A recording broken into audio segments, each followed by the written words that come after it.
Imagine being the child of a legendary hero. Sounds like a dream, right?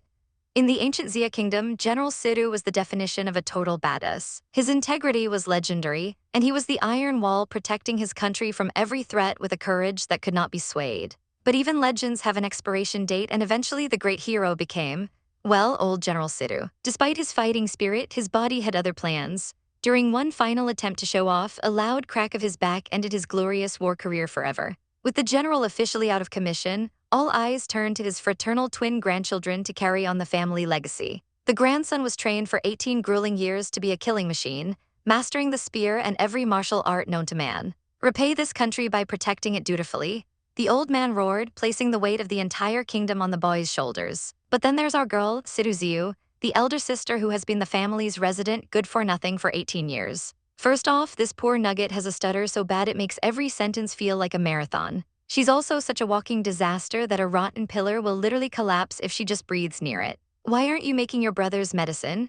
Her grandfather barks while she's still shaking off the dust from the ceiling falling on her. She tries her best to be helpful, but chaos is her middle name, and she trips before she can even deliver the bowl. The medicine flies through the air, landing right on her grandfather's unspeakable area, causing a burn that is definitely not hero material. Even her mother is completely done with her, snapping, "This is exactly why you're not married yet, because you're so useless." Under the pale moonlight, our poor heroine feels the crushing weight of being the family's biggest disappointment. She prays to God, "Make me a little bit more useful. I'm ready to die if you make it happen." But then she immediately regrets the dying part, thinking it's actually totally fine to be useless if it means staying alive. That very night, she meets her brother, Situ Jian, who is secretly packing his bags to run away from home. Despite all that intense training, he's a total coward who happens to be the exact same height as our girl. "Give this letter to grandfather," he says, dumping his life's responsibilities on her before vanishing into the night. "Come back," she wails, realizing she's the one who's going to get the savage beating for this. The next morning, a servant finds the letter and hand-delivers a ticking time bomb to the madam of the house. As soon as her mother reads the contents, her eyes turn to pure fire and she goes looking for blood. "Explain this letter immediately," she screams, kicking the door down like a final boss. Our poor girl can't even get a single word out through her stutters and frantic tears. Her mother is convinced. She bullied her brother into running away and threatens her with a literal beating. Xiu can only wail in despair as her world crumbles around her. But then grandfather enters the room, holding an official scroll that looks like a one-way ticket to the afterlife. The room goes ice cold as they realize the timing of the brothers' escape couldn't be worse. The Situ family is about to die. The old man gasps, clutching the scroll in terror. It's an imperial edict. The emperor has ordered Situ Jian by name to go to the borders and fight the enemy. The army is ordered to depart immediately, and the hero they called for has just skipped town to save his own skin. Lying to the emperor is a beheading offense, and they can already feel the cold steel on their necks. Xiu is absolutely horrified, realizing she's caught in the middle of a literal execution plot. "We can only wait for deaths," the grandfather sighs, looking completely defeated by his grandson's betrayal. The stress is way too much for our girl, and she faints right on the spot from pure fear. She drifts into a dark abyss, probably hoping she never has to wake up and face the executioner. But when she opens her eyes, the whole family is gathered around her bed with a look that says, "We found a sacrificial lamb." "I don't want to be beheaded," she shrieks the moment she regains consciousness. Her mother suddenly becomes eerily sweet and gentle, which is honestly the most terrifying thing Xiu has ever seen. Even her stern grandfather looks at her with desperate, pleading eyes that make her skin crawl. Her mother mentions how her flat chest is finally going to be the key to the family's survival. Xiu trembles as the family's strategist reveals the insane solution they've cooked up. Since she looks identical to her brother, she has to disguise herself as a man and fool the entire government. Is the only thing she can think as her soul practically leaves her body. "You must go campaigning under imperial edict," her grandfather commands, leaving her zero choice in the matter. The reality of the situation hits her like a freight train. She's being sent to a war zone. She imagines herself on a horse leading an army, and she knows she's absolutely doomed. "It won't work," she whimpers before passing out for the second time in one day. But the wheels of fate are already turning, pushing our pitiful heroine into a living nightmare. Crows circle the sky like a bad omen, signaling the arrival of a true monster on the horizon. Enter the god of war, Kang Yu, a man who breathes fire and leaves nothing but destruction in his wake. With icy blue eyes and a heart of stone, he's the terrifying man our girl is supposed to face on the battlefield. "You only need to leave with the soldiers," her mother insists, rushing the disguise process with zero mercy. She's pushed toward her new life as a fake soldier, feeling the weight of the world on her shoulders. Dressed in heavy armor, Xiu can barely stand, but her mother tells her she's now the young general of Xia. Rumors say the god of war she's facing has different colored eyes and is an undefeated monster. Isn't he just a monster? Xiu gasps, her face turning pale with absolute dread. She tries to use a sewing competition as a last-ditch excuse to stay home, but her mother isn't having it. That's bullshit, her mother snaps, shutting down her last hope of staying in one piece. She's dragged out to face the music while the servants watch her march toward her doom.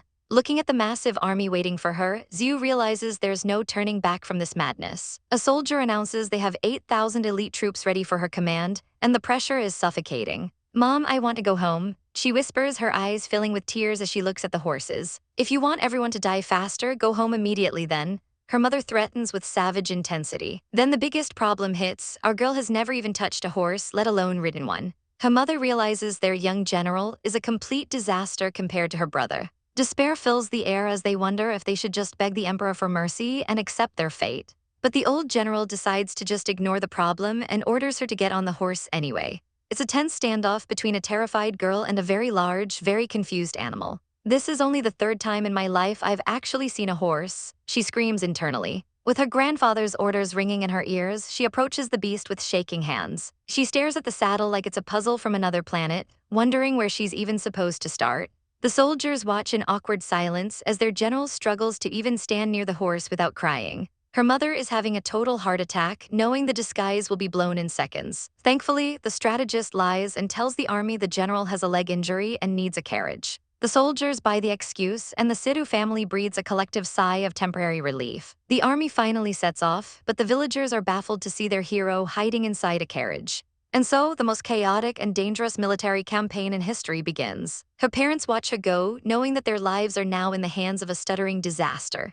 Inside the carriage, our girl is shaking like a leaf, clutching a handkerchief in pure terror. Looks like I'm saved, she thinks as she begins her journey of 1,000 disasters. Since then, a month has passed, and let's just say the journey hasn't been kind to our girl. Between the soul-crushing car sickness and the constant barfing, she is barely holding it together. If the nausea wasn't enough, the nightly serenades from howling wolves have turned her into a sleep-deprived mess. But finally, the nightmare of travel is over as she reaches her destination. Welcome to the freezing edge of the world, the Bayou Fort in the Kingdom of Xia. Our poor heroine is literally moved to tears, praying to her ancestors because she finally made it, even if she's currently shivering her boots off. She's immediately greeted by the commander of the garrison, Zhao Ji, who bows deeply and calls her young general. She can only offer a pathetic, stuttering apology for her state. Zhao Ji is a bit confused by her vibe, wondering if being seriously lacking is some new trendy way for nobles in the capital to act. He doesn't have time to dwell on it, though, as he explains that the Xia Kingdom has been kicking their butts and they need her to lead the charge. LLL lead you all, she stammers, her soul practically leaving her body. Zhao informs her that according to their intels, the enemy is going to strike the fort any minute. Right on cue, the war horns begin to blare. It's the signal for an enemy attack, and the atmosphere turns electric with dread. Zhao Ji tells her to get ready for the battleground, and our girl looks like she's about to faint. To make matters worse, he hands her a massive Zhanma Dao, a horse-chopping polearm, that her grandfather wanted her to inherit, but she ends up fumbling the heavy thing immediately. She's screaming internally because, newsflash, she has absolutely no idea how to fight.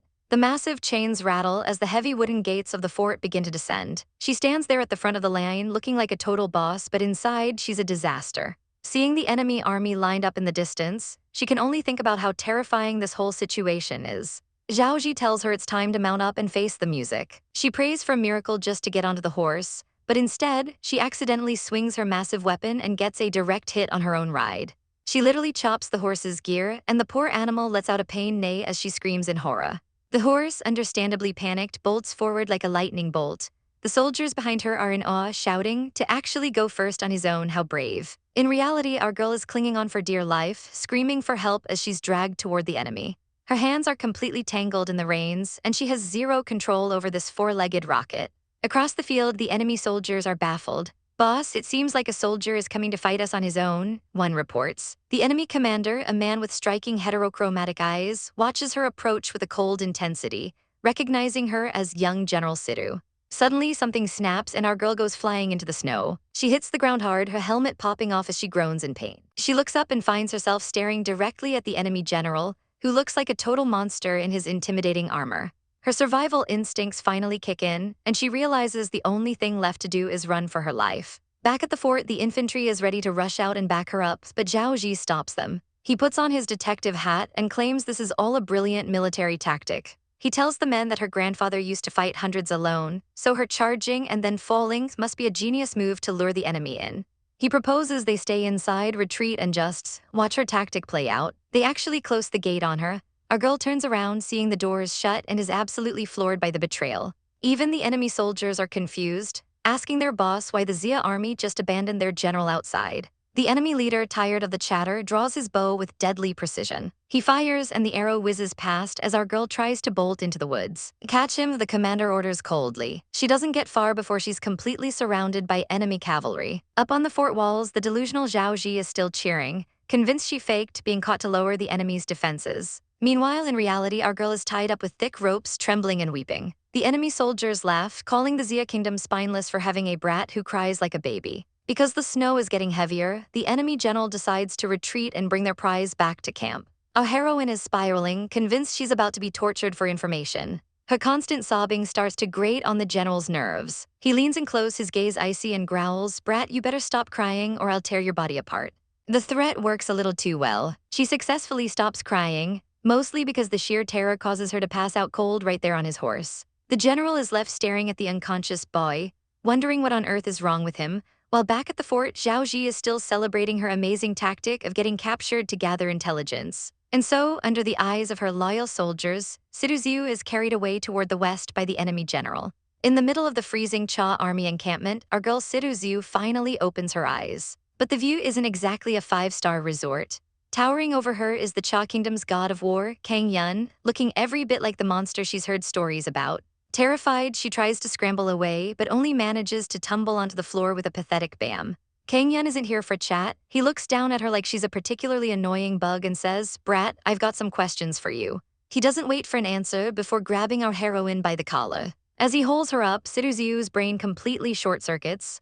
It's not just the threat of death, it's the fact that his hand is resting right against her chest. "He is touching my chest," she screams internally while Kang Yun demands to know the troop numbers and cavalry locations. She desperately tells him to move his hand, but the big guy just asks why, completely oblivious to the fact that his enemy general is actually a girl. Our poor girl is left weeping, wondering if she's really so flat that a seasoned warrior can't even tell the difference. When she refuses to talk, Kang Yun decides to play bad cop. He pins her down and draws a wicked-looking blade, growling, "Looks like you want me to do it the hard way." He leans in close, his voice dripping with malice as he says, "Let me have your ear as a snack." The blade flashes and Situ Xiu lets out a blood-curdling scream as blood splatters the floor. She begs for mercy, her eyes wide with pure terror. Kang Yun sneers at her, asking how she can call herself a real man while being such a coward. Our girl is screaming in her head that she's a woman, but Kang Yun is done being gentle.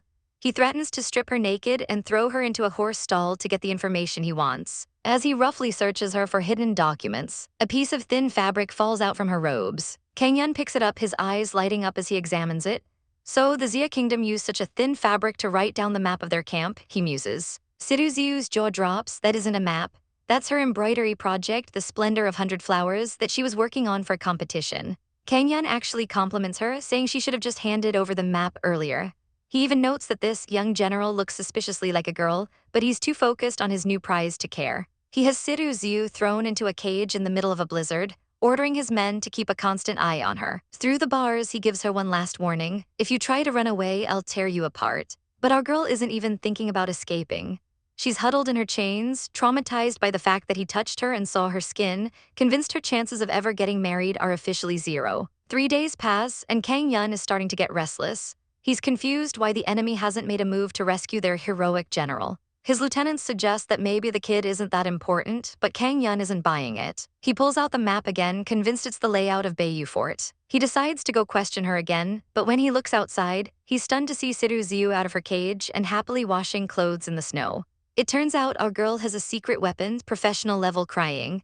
She cried so much that the guard in charge of her, a 10-year veteran named Anon, actually regretted joining the army. She wailed and pulled at his clothes until the poor guy couldn't take it anymore. She looked at him with swollen, teary eyes and begged to wash clothes just so she could leave the cave. The lieutenants explain that she's been very obedient and is currently busy washing Kang Yun's own bedsheets. Well, washing might be a strong word, as another soldier runs up to report that she just accidentally poked a giant hole in the boss's sheets. Fed up with the chaos, Kang Yun orders them to bring the sissy in. He grabs her and points to a spot on her embroidery, demanding to know what it represents. Situ Xiu, trembling, whispers that it's a gladiolus flower. She starts stuttering so badly that Kang Yun asks what's wrong with her, and his men explain that everyone who tried to interrogate her just gave up because of the stuttering. Kang Yun ignores the flower nonsense and points to a specific petal, declaring it must be the granary. He's convinced this map is the real deal and orders a night raid immediately. "Let's light Xia's granary on fire," he shouts, feeling like a tactical genius. That night, Kang Yun and his elite squad sneak into Bayou Fort. They find the heavily guarded building from the map and unleash a hail of flaming arrows. The building goes up in flames and the guards inside start screaming for help. Kang Yun watches the fire with a smirk, confident that the Cha army is guaranteed to win tomorrow now that the enemy's food supply is gone. But then a voice screams out from the chaos, "Our toilets are on fire." Kang Yun's face goes completely blank as he realizes his masterstroke just took out the enemy's latrines, while the guards outside are losing their minds because their toilets are literally on fire. Our big boss Kang Yun is hiding in the shadows, dying of pure embarrassment. He realizes he's basically a target of a prank and awkwardly tries to play it off as a mistake, while his men wonder if his head is actually okay. "Tonight we were never here," he growls, ordering everyone back to base before his reputation hits rock bottom. But he's not letting our girl off that easy, ordering his men to drag Situ Xiu back to his tent and tie him up. Meanwhile, the Xia commanders are back at their camp, absolutely gloating over a secret note. They're convinced our girl is a tactical genius for fooling the astute Kang Yun with a fake map. Uncle Lin is literally moved to tears, thinking his little Gianer has finally become a man. They're laughing it up, thinking her getting captured was all part of some 4D chess move. They have no idea our poor heroine is actually fighting for her life. By sunrise, our girl is dragged into Kang Yun's tent. The morning light hits him just right, making him look like a total top-tier husbando. Our girl is over here swooning over his translucent skin, thinking this monster is actually kinda hot when he's quiet. That fantasy lasts about 2 seconds before he grabs a handful of her hair like a total savage. "You lied to me," he screams, his face twisted in pure rage. Our girl immediately turns into a puddle of tears, which just confuses him even more. He demands she explain the fake map before he rips her skin off. He pulls out a piece of fabric she was hiding, demanding to know where the real map is. Trembling, she finally confesses that she doesn't even have a map. "This is my feminine artwork," she stammers. He's completely lost until she clarifies that it's embroidery. The mighty general is absolutely stunned. He looks at her like she's the weirdest creature he's ever met. "Are you a pervert?"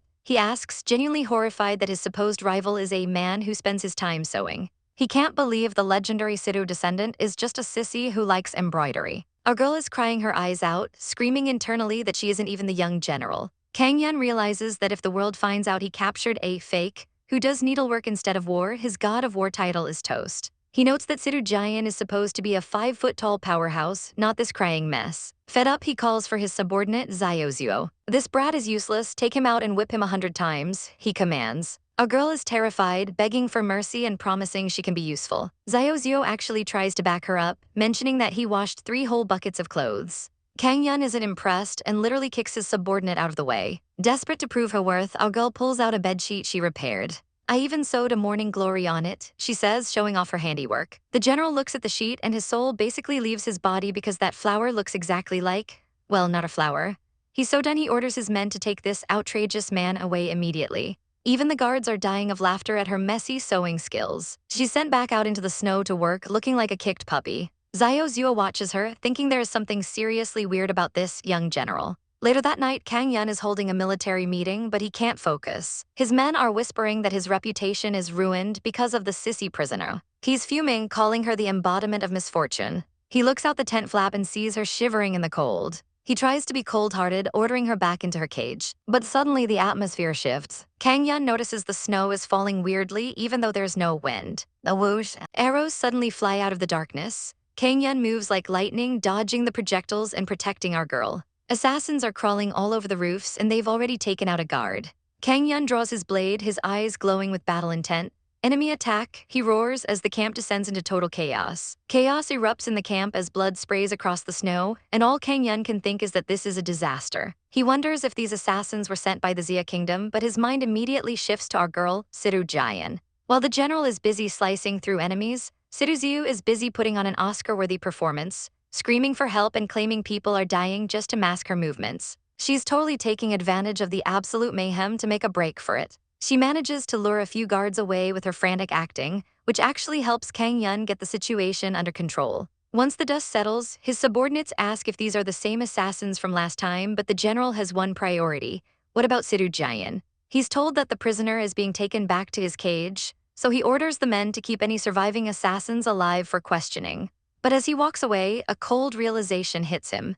If the assassins came from the Xia Kingdom, then the cage holding Situ Jian would be their primary target. His eyes widen as he realizes they all fell for it. The entire attack was just a massive distraction. Meanwhile, deep in the frozen woods, our girl is looking very confused. She blinks at the snowy trees, wondering how on earth she managed to get out of the camp in the first place. We get a hilarious flashback where a guard told her to just turn right to find her cage, and being the directionally challenged queen she is, she turned right and just kept walking until she hit the forest. She's initially thrilled that she accidentally escaped, but her joy is cut short by a voice that sounds like it crawled out of the deepest pits of hell. Situ Jian, you actually dare to run away. It's the general, looking absolutely terrifying on horseback. He towers over her, threatening to rip her apart if she even thinks about moving. Our girl starts sobbing, swearing up and down that she wasn't trying to escape.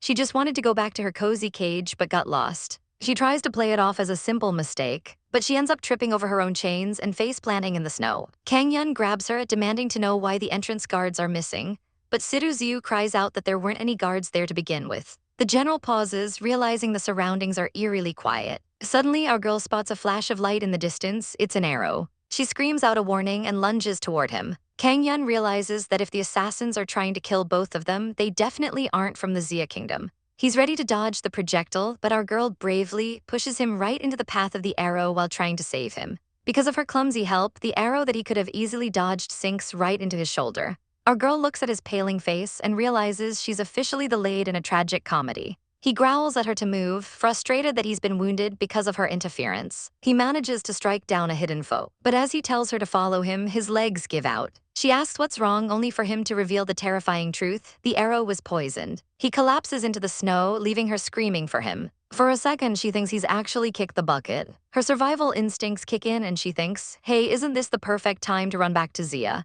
But as she tries to sneak away, a massive hand clamps onto her chains. No running away, he rasps, his grip like iron even while he's dying. As the snow begins to fall, Situ Xiu realizes she can't just leave him there. She ends up hauling the heavy general through the blizzard, questioning her life choices and wondering why she's helping her enemy. Kang Yun's eyes flutter open and he weakly grabs her hand. The sudden contact makes her heart skip a beat. She feels a strange sensation in her chest as they struggle through the whiteout, completely lost. He tells her there's a snow cave to the southwest, and they finally find shelter. He explains the arrow was coated in a muscle relaxant, leaving him paralyzed. He looks her in the eye and says he'll trust her just this once, but she has to be the one to pull the arrow out. First, he tells her to light a fire and mentions he has a lighter on him.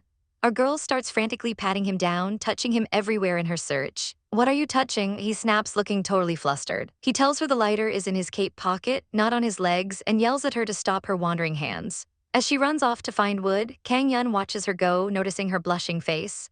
Since he still thinks she's a man, he wonders if Situ Jian swings that way. He watches her trip and fall again, finding her clumsiness strangely funny. But as he lies there in the dark, his last thought before drifting off is how surprisingly soft her hands felt. The general loses his patience and snaps, "Give me that," before effortlessly blowing the flame into life. Our heroine is practically vibrating with admiration, gasping, "You're so good at this," as her eyes turn into literal sparkles. For just a split second, the cold-hearted general actually finds her smile cute, though he'd probably rather die than admit it. But the cozy vibes end fast because it's time to deal with the arrow stuck in his chest, and our girl is losing it. "H, how do you even take out an arrow?" she stammers, her hands shaking like a leaf. She grips the knife, looking like she's about to faint rather than perform surgery. The general stares her down as her eyes start spinning from pure stress. Sensing her total meltdown, he reaches out and steadies her hands, whispering, "Don't be scared. I'll teach you, you can do it." This hits our girl right in the feels because it's the first time in her life she's ever heard someone actually reassure and cheer her on. She reflects on her 18 years of feeling like a total failure who never did anything right. But looking at him, she finds a sudden spark of resolve, thinking, maybe this time I can actually do something right. She leans in close, the tension in the cave reaching a breaking point as she prepares to cut. She focuses every ounce of her being on the task, sweat dripping down her face. With a sickening asterisk ding asterisk, the arrow finally clatters to the floor. But the relief is short-lived because blood starts gushing everywhere. Why is there suddenly so much blood? She screams, hovering on the edge of a panic attack. She's hyperventilating, but the general remains the king of stoicism, telling her to calm down. He coolly instructs her to use a strand of hair as thread to sew the wound shut. Since our girl is a pro at sewing clothes, he tells her sewing a human shouldn't be any different, and she tearfully nods along. As the snow falls silently outside the cave, she meticulously stitches his skin back together. She wears a soft, serious expression that the general realizes will probably stay in his mind forever. However, the blood loss is too much and he slowly starts to drift into unconsciousness. His last words to her are a faint, "good job," leaving our heroine sobbing with relief that he's still alive. As she watches him sleep, she realizes this terrifying general isn't actually scary at all. In fact, she decides he's actually incredibly caring under all that armor. By morning, the general wakes up feeling his strength returning. His first thought is, where is Situ Xiu, fearing she might have abandoned him in the night. But he finds her curled up right next to him, fast asleep. Suddenly, the sound of horse hooves echoes through the snow and he quickly covers her with his cloak to keep her hidden. His men finally arrive, shouting, "Boss, we were so worried." They immediately ask about the runaway young general, but our general keeps it vague, pointing out that he's right there. He shifts the focus to the bronze arrow used in the ambush, asking if there are any leads. His lieutenant confirms the attackers were the same as last time. The general's eyes darken as he realizes the truth. This specific bronze arrow is only used by the Cha royalty's elite suicide squad. Meanwhile, back in the kingdom of Cha, we get a glimpse into the life of the ninth princess, Ju. Born with God-gifted purple eyes, she's been the spoiled darling of Tianxia City her entire life. She's currently throwing a royal tantrum because a certain someone hasn't answered her letters. "Clearly, he doesn't care about me." She pouts while aggressively messing with the roses. Her servants try to warn her about the thorns, but she just tells them to shut it until her brother, the third prince, arrives. Prince Lionlang dismisses the staff to deal with his sister's drama. She immediately collapses into his arms, whining about how General Kang Yun, her Yunjij, is ignoring her. She sent him mountain loads of letters and he hasn't replied to a single one. Her brother asks why she's so obsessed with him and she simply screams, "Because I just love him." She flashes back to a year ago when she first laid eyes on the god of war while he was visiting the palace. The maids were all gossiping about how handsome he was after conquering another kingdom. Driven by curiosity, she peeked into the palace and saw him kneeling before her father. One look at his ruggedly handsome face was all it took. She decided right then and there that as the god of war and the princess, they were the only ones who could possibly match each other. Back in the present, she's miserable because he's away at the borders and she can't get close to him. Her brother, being a total enabler, suggests she just ask their father for a marriage edict. He tells her that feelings can be developed asterisk after asterisk the wedding and that she needs to fight for what she wants. Otherwise, he warns, they will end up becoming someone else's. Empowered by this terrible advice, she marches toward the emperor's palace. Inside, Emperor He Lionmu is busy staring at a mysterious scroll. The princess doesn't bother waiting to be announced and just barges right in. She notices her father is looking at a painting of a woman so beautiful that even her own mother can't compare. She demands a marriage edict, but the emperor shuts her down instantly.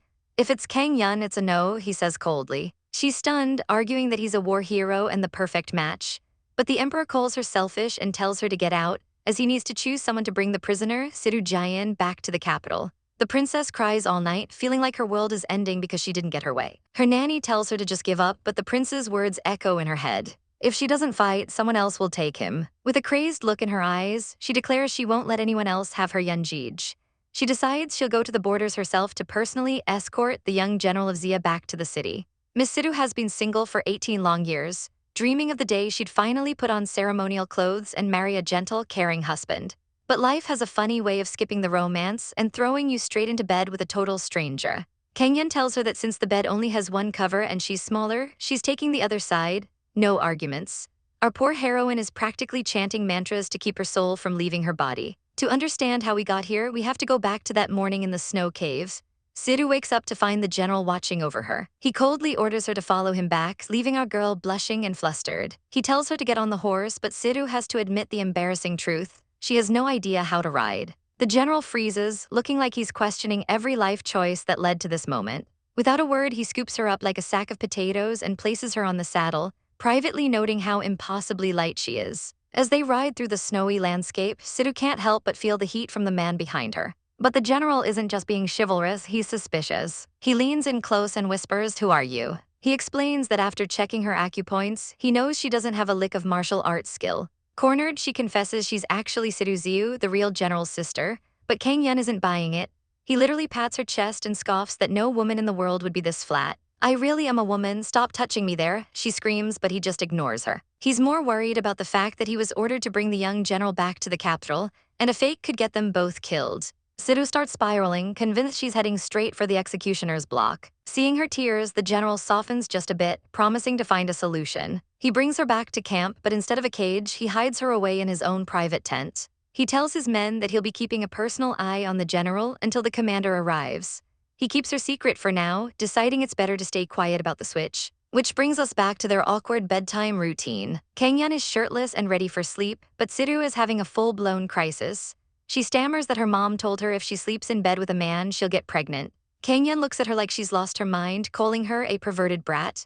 He decides right then and there that he's going to train this boy into a real man. Situ is completely lost as he declares his mission to toughen her up. She's terrified of the dark, but he just tells her to shut up and sleep. All she can smell is him, and her heart is racing so fast she feels dizzy. The next morning, the real man training begins immediately. He tells her a soldier must know how to ride, but Situ is absolutely petrified of the horse. She tries to make a run for it, shouting that it's too scary. But you don't escape a general that easily. He grabs her and hauls her back. He hoists her onto the horse, demanding she throw her leg over and stop being a coward. Situ is shaking like a leaf, closing her eyes in terror, while the horse looks just as annoyed as the general. Kangyun steps in, gently calming the animal down. Seeing his softer side makes Situ's heart skip a beat. He tells her she mustn't show fear and orders her to raise her head and look straight ahead. Their eyes meet, and for a second the world stops. Then he hops on behind her, announcing they're about to gallop. As they fly across the snow, Situ realizes it's not scary at all. It's actually kind of amazing. She turns back to look at him, calling him G. But in the excitement, her face gets a little too close, and she accidentally touches his nose with hers. The general loses his cool immediately, telling her to continue by herself while he backs off, looking completely flustered. Situ is left with a racing heart, wondering why she's such a mess. She pours all that nervous energy into her training and surprisingly starts to get the hang of it.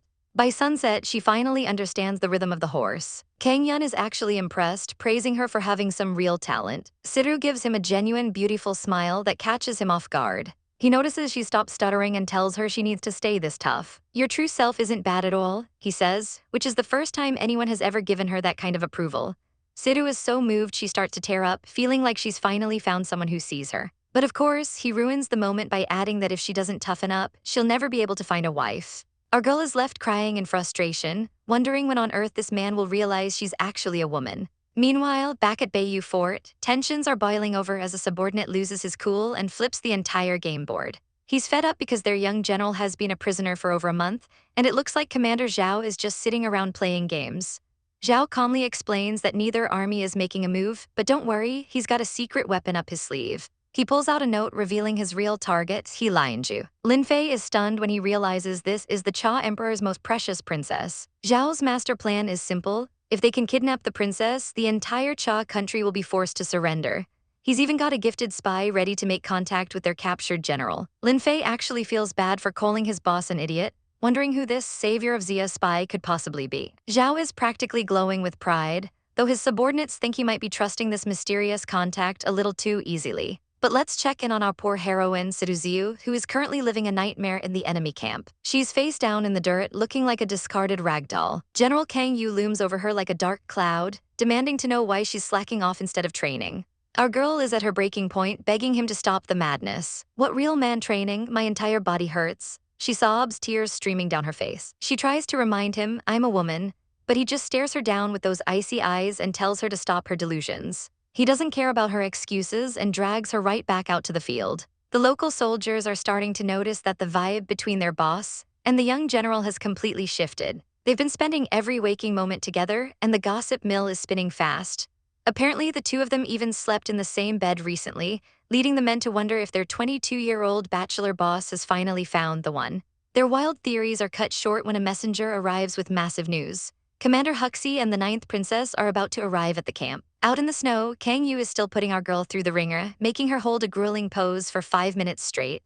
Situ Xiu looks like she's about to collapse when the messenger sprints up to them. He delivers the news about the high-ranking guests, and Kang Yu's expression immediately shifts to one of annoyance. As he helps Situ Xiu up, the atmosphere between them is so sweet and affectionate that the poor messenger's jaw nearly hits the floor. He can't believe the sweet ambience he's witnessing, but he decides that as long as the boss is happy, he'll keep his mouth shut. The Cha army camp rolls out the red carpet for their royal guest, Princess Lianju. She's beautiful and titled and immediately starts demanding to know where her Yujij is. Her uncle, Royal Lord Huxi, is stressed out of his mind because she sneaked out of the palace with nothing but a gardener to join the army. Just as he's scolding her, Kang Yu returns to camp. The princess lights up like a Christmas tree and sprints toward him, screaming his name with hearts in her eyes. She throws herself into a hug, leaving Situ Xiu standing there in total shock. Our girl is so stunned by the sight of this beautiful lady clinging to the general that her foot slips, and she tumbles right off her horse. Situ Xiu hits the snow hard, groaning in pain as she watches the scene unfold. The princess doesn't even notice her, pouting at Kang Yu and asking why he never answered any of her letters. In a move that sends the princess's jealousy into overdrive, Kang Yu ignores the royal beauty and walks straight over to Situ Xiu to help her up. The princess is fuming, wondering why her Yu Jij is being so chummy with a random soldier. Kang Yu keeps it professional, warning the princess that the battlefield is no place for her and that the enemy might try to kidnap her. Situ Xiu finally puts the pieces together, realizing this gorgeous girl is actually a princess. Inside the tent, the tension is thick enough to cut with a sword.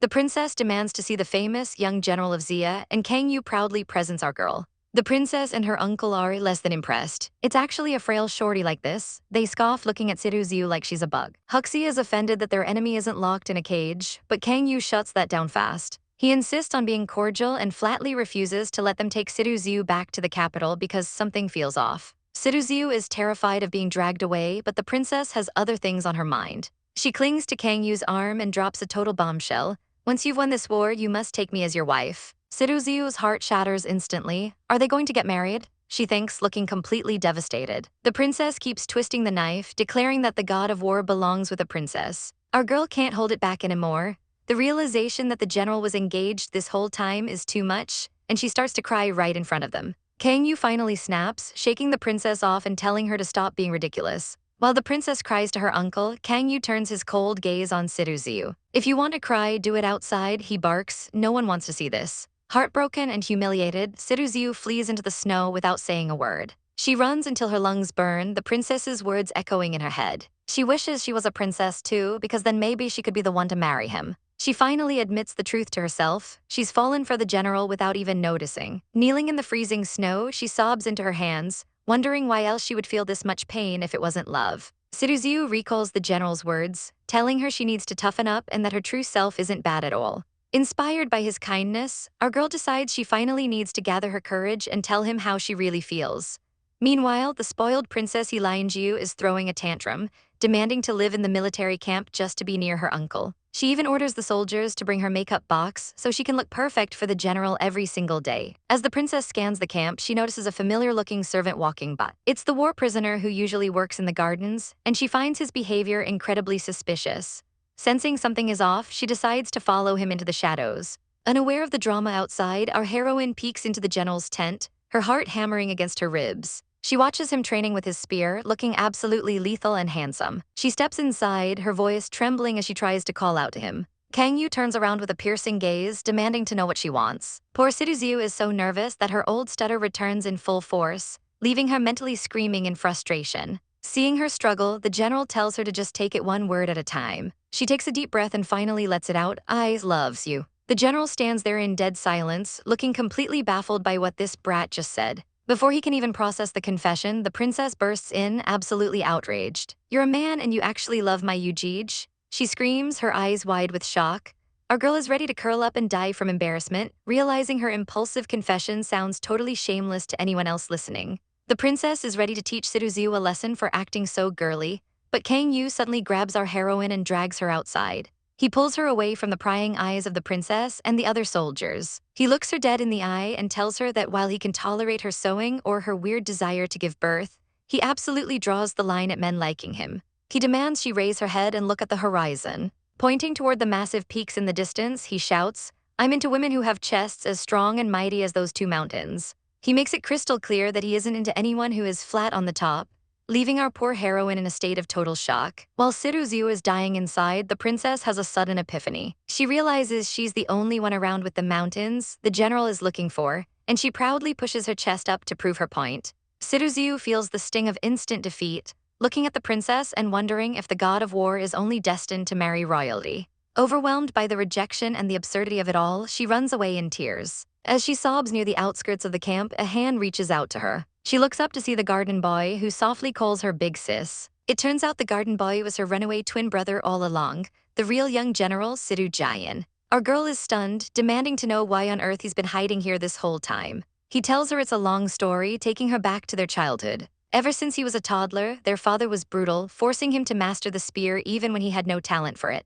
His father didn't care about his feelings, only that he would one day protect the country. Flash forward to when he was 16, He was out on a festival boat with a group of noble boys who were all getting wasted. While they were chasing girls, Situ Xiu felt trapped by his destiny, wishing he could be the master of his own fate. He stepped away from the party to release a wish lantern, asking the heavens to show him his path. Suddenly, his lantern bumped into another one in the night sky. He looked through the tall grass and saw a girl who looked like she stepped out of a dream. "Look, our lanterns seem to have eloped together," she joked. He was instantly captivated by her rare violet eyes, thinking she was the prettiest girl he had ever seen. He didn't even get her name before she disappeared into the night, but he never forgot her. For 2 years, he longed for that mysterious girl, until he overheard a conversation about the purple-eyed princess of Cha. His heart sank when he realized the girl he loved was the princess of their enemy country. He tried to forget her, but she haunted his every thought. Finally, he made a desperate decision to run away from home to find her. He disguised himself and traveled all the way to Cha, eventually becoming a gardener in the palace just to be near his love. He grew out his fringe to hide his eye color, but a month ago he heard rumors that the young general had been captured. Knowing he was the real general, he realized his sister must have taken his place. He followed the princess to the snow plain, finally understanding the sacrifice Situ Xiu made for him. The siblings share a tearful hug, with Situ Xiu finally feeling some relief after all her suffering. But the drama isn't over yet.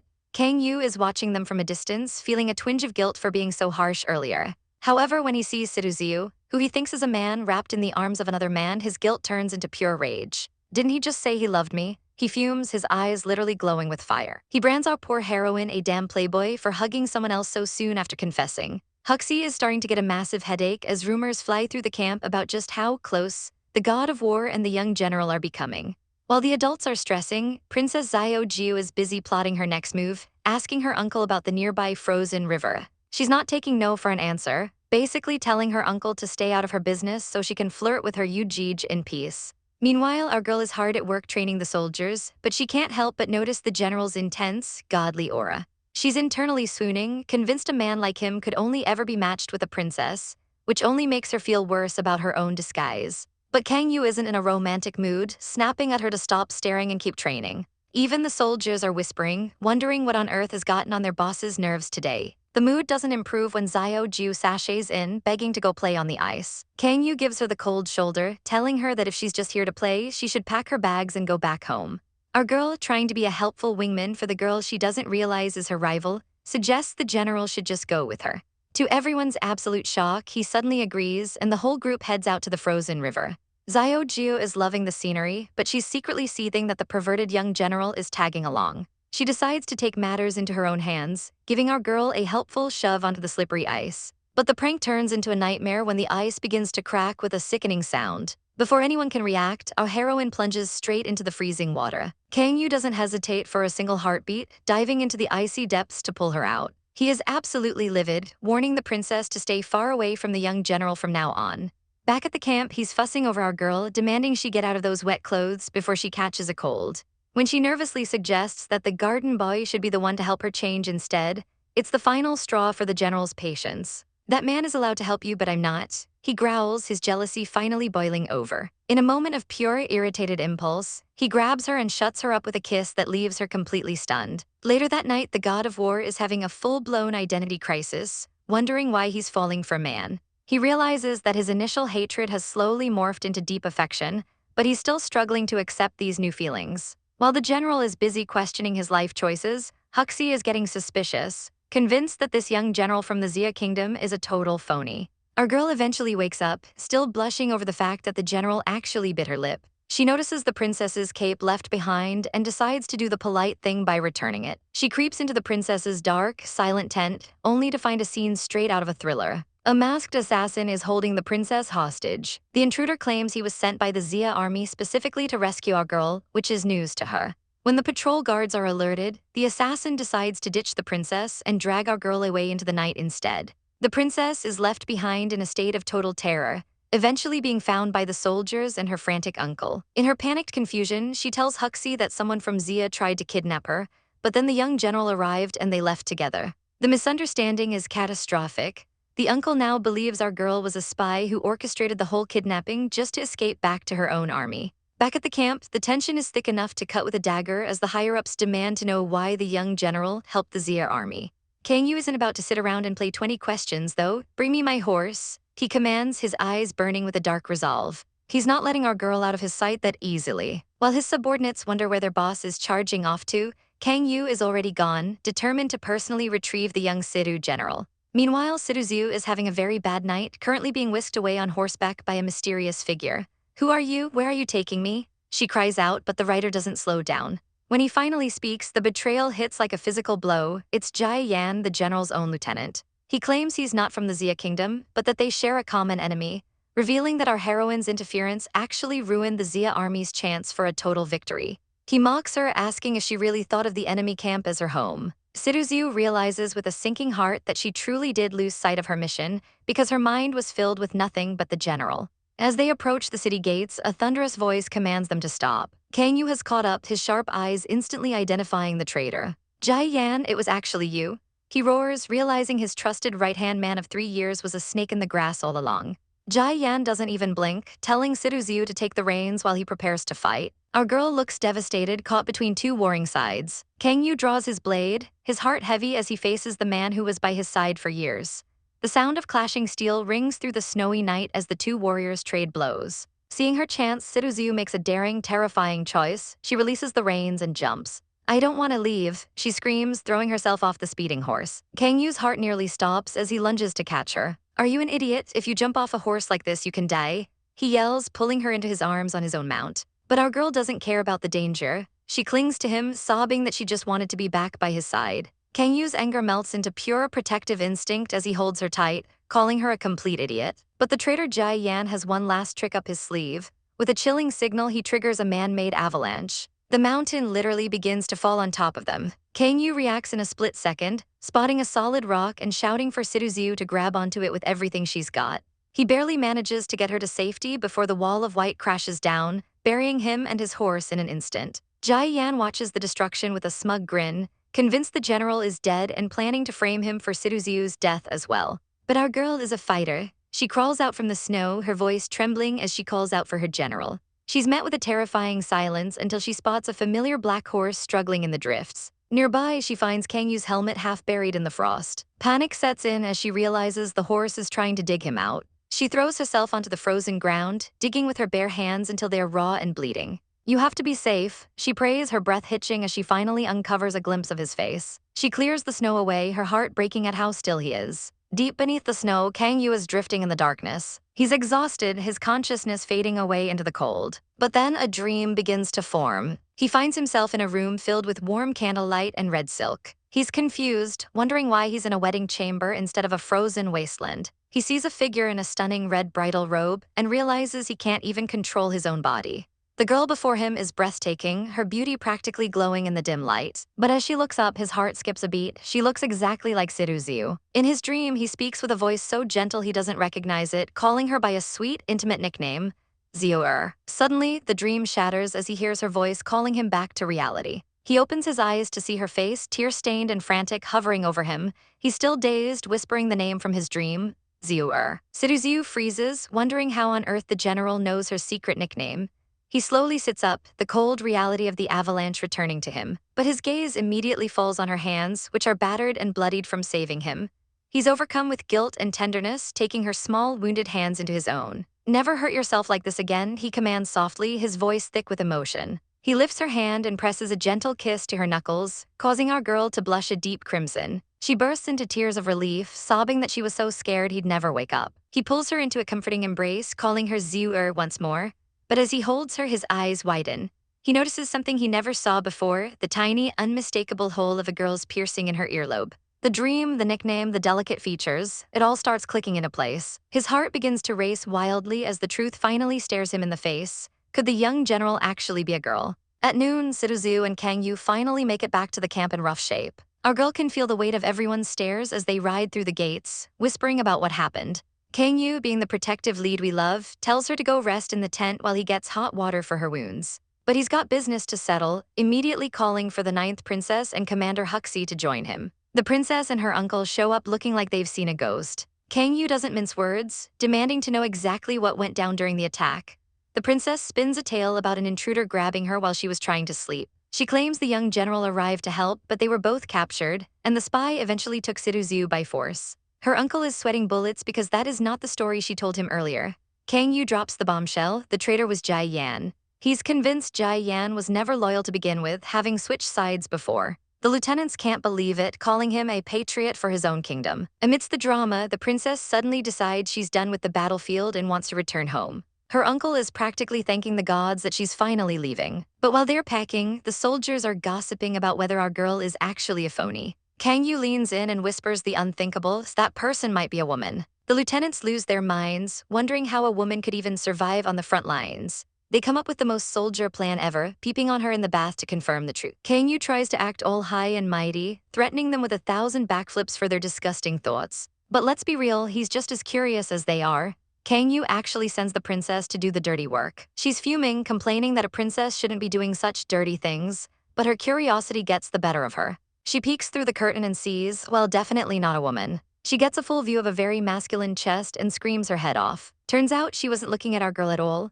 She accidentally stumbled upon Situ Jian, the actual young general and Situ Xiu's twin brother. Inside the tent, Jian is annoyed that he had to share his bath because his sister was covered in mud. He notices our girl isn't even stuttering anymore and asks who healed her. Xiu just blushes, thinking about her general. Jian then drops a bomb of his own. He wants to leave with the princess. He realizes he's been letting his sister carry the family's burden of being a hero for 18 years. In a rare moment of sibling vulnerability, they share a heartwarming hug as he promises to support her from now on. Back outside, the princess confronts Kang Yu and calls him a total liar. Xia's young general is a man, she screams, still traumatized by what she saw. Poor Kang Yu is left standing in the snow, questioning his entire existence. He's genuinely wondering if he was wrong about her this whole time. Later that night, Kang Yu enters the tent to check on our girl. He finds her collapsing, her body burning up with a massive fever. He panics and calls for the doctor, Ryo Sen. When the doctor takes her pulse, he realizes the truth immediately but keeps it professional. He tells the boss it's just a cold from the river and suggests some ginger medicine. Our girl is so weak she can barely hold the bowl. So the general decides to take matters into his own hands, literally.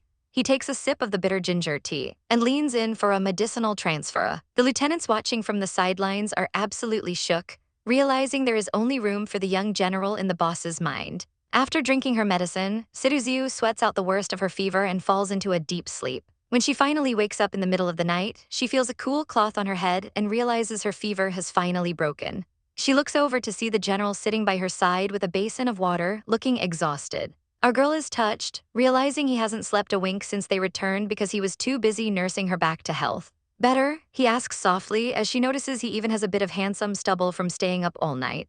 She tells him he needs to rest, but he refuses, saying there's something he has to tell her. He brings her a drink and looks her straight in the eye. He admits that ever since he rejected her, his heart has been in total havoc. It wasn't until they kissed that he finally understood his true feelings. He confesses that when she was missing, he was terrified that their entire connection was a lie. Leaning in close, he finally says the words, "Xiu, I love you too." Our girl completely freezes, convinced she's having auditory hallucinations from the lingering fever. This sends the general into a fit of grumpy passion as he snaps, "You damn brat, listen to me carefully, I said I love you." Once she realizes he's being serious, she's overcome with joy. They share a massive emotional hug that makes everything feel right again. However, the general still thinks he's breaking some major taboos, telling her that even if they are both men, he doesn't care. Situ Xiu tries to insist she's a woman, but he just smiles and promises to pamper you like my loving wife.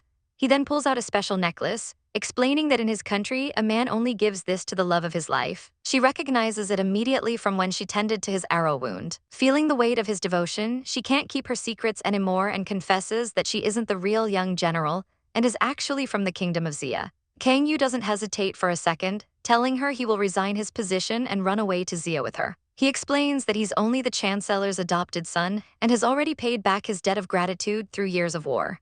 Our girl is moved to tears by the massive sacrifice he's willing to make for her. They settle into bed together, sharing a moment of pure intimacy. She teases him about his previous claims of liking mountain-like women, and he cheekily responds that plains are better because mountains are prone to sudden avalanches. As they fall asleep in each other's arms, she wishes they could stay in this peaceful bubble forever, far away from the reach of war. The next morning, Princess Elianju decides to stop by and say her final goodbyes before heading back to the capital.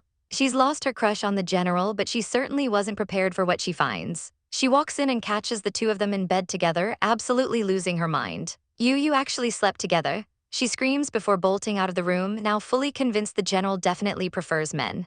But the drama is just getting started because the princess's uncle Huxi has arrived. He confronts Kang Yu, demanding that he hand over the young general of Xia so he can take the prisoner back to the emperor. Kang Yu tries to protect her by claiming she's a phony, but Huxi doesn't care. Suddenly, a soldier rushes in with news that enemy troops have been spotted. In the confusion, Huxi's guard sees Situ Xiu. "General, help me," she cries as she's restrained. Huxi shows his true colors, offering a cold-blooded trade. If Kang Yu captures Beiyu Fort in 10 days and gives Huxi all the credit, he might consider letting the prisoner stay. It's a lose-lose situation. If he refuses, our girl is dead, but if he accepts, he's starting a war that will destroy their chance at a future. With no other choice, the general agrees to the terms. As Situ Xiu is led away, she looks back at him with a heavy heart, vowing to find a solution so he doesn't have to face this impossible burden alone. As the sun dips below the horizon, a lone carriage makes its way through the snowy landscape. Inside, the atmosphere is heavy enough to choke a horse. Our girl's brother, Situ Jian, notices the princess is looking like she's seen a ghost. I feel like my uncle has become so scary," she whispers, her hands trembling as she clutches a cup. She spills the tea, literally, revealing that her uncle is forcing the general to take Beiyu Fort in just 10 days so he can snatch all the glory for himself. Situ Jian is stunned, but the princess quickly shushes him, desperate to keep their secret safe. When he asks what the general said, the princess drops the bombshell. Yujij accepted. Situ Jian is spiraling. If the armies clash, his sister, our poor heroine who's currently playing soldier, will be right in the crossfire. He feels like the world's biggest loser for running away and letting her take his place. Am I supposed to let the entire kingdom suffer for my decision? He agonizes, finally finding his backbone. He pulls back the curtain and realizes this is it, no more lies. "Sorry," he says, the guilt finally catching up to him, "my name isn't Garden." He reveals his true identity as Situ Jian, the young general of Xia, leaving the princess absolutely floored. He stands tall, ready to face his fate while the princess can only gasp his title in disbelief. Meanwhile, at the enemy camp, things are looking grim. Our girl is stuck in a dark cell, wondering where her brother is as the night grows colder. Suddenly, a scritch sound echoes through the stone walls. She jumps, only to see a familiar face carving his way through the wall with a knife. It's her brother. He's actually come to save her. He tells her he's heard about the impending war and plans to head to the fort to stop the bloodshed after he gets her out. Our girl is low-key impressed that her brother finally learned the meaning of responsibility. She's been thinking all day and asks him, "You got an idea? How do I stop this war?" She realizes that if the generals refuse to fight, the war simply dies. She pitches the empty fort strategy, let the army in, close the gates, and then talk it out. Situ Jian's eyes light up. "I understand." He cheers, even calling the general his brother-in-law again, which sends our girl into a blushing mess. It's a master plan to end the war with 0 casualties. But time is up, the villainous Huxi has returned. Our girl pushes her brother to go, telling him to get to the tent, grab his armor, and fly to the fort. He hands her their grandfather's knife for protection before disappearing into the night. Just in time, too, because Huxi and his cronies show up to check the cell, satisfied that their prisoner is behaving. They have no idea they're talking to a girl as they mock how the general treasures him. Alone again, our heroine huddles in the dark, praying their gamble pays off. Out on the field, the Xia army is fired up, ready to protect their country. The older generals are heartbroken, thinking they've lost their young general forever. They remember the old general's plea to protect the kid, feeling like they've failed miserably. But wait, who's that on the horizon? A figure in shimmering armor appears like a phantom in the snow. The generals are nearly in tears, screaming "Young General," as Situ Jian gallops into view. He wastes no time, ordering everyone to return to the fort immediately. The soldiers are confused, and the general is practically sobbing with joy that he's alive. Situ Jian mentions he has a plan, and the general can't help but notice his voice sounds a lot deeper than before. "Gee, I wonder why." Word reaches the other side that the Xia army is retreating. General Kang Yu is suspicious, wondering what they're up to. Despite the weird vibes, he orders the attack. But the real danger is inside the fort. Huxi is reporting to his master, a scarred man named Jai Yan who wants to see the world burn. This guy's country was destroyed by the general's cavalry, and he's been playing the long game as an assassin. He thinks Situ Jian is an easy mark, unlike his sister. He tells his men to stay hidden as he prepares to meet the young general. The meeting is tense. Situ Jian asks who he is, and Jai Yan claims to be a spy. Situ Jian isn't buying it, but Jai Yan throws him for a loop by saying they've met before. Situ Jian panics. Did his sister have a secret history with this creep?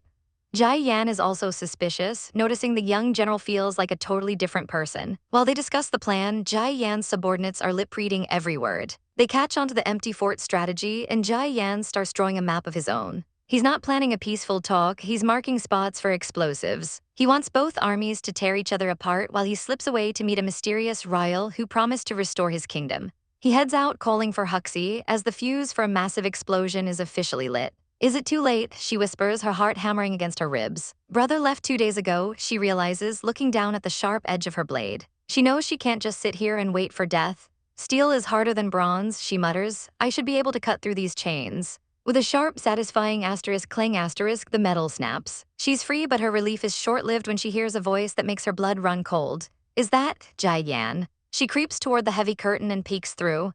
It really is him, and he's deep in conversation with that snake, Master Huxi. They're discussing the coming battle, but the tone is far from friendly. Don't forget our deal, you have to kill Kang Yu. Huxi snarls, his face twisted with malice. Our girl nearly chokes. Huxi wants the general dead. Jai Yan doesn't even flinch, handing over a small slip of paper. This is a map for you, he says coldly. I have buried explosives in Fort Bayou. He will die. The betrayal goes deeper than she ever imagined. Jai Yan has spies everywhere. Huxi complains that his own men are useless trash who almost got caught, but he's still greedy for the result. What I truly want is a country, Jai Yan declares, his eyes filled with a dark ambition. Huxi promises to help him restore his kingdom once the general is out of the way, then points toward the cage. He is over there. Situ Xiu ducks back, her breath hitching. But before Jai Yan can reach her, Huxi suddenly draws his sword with a lethal shimmer. In one swift motion, he slashes through the air. A spray of crimson hits the floor, and a muffled scream escapes our heroine's lips. You're a liar, Jai Yan gasps, clutching his wound. Huxi looms over him like a vulture.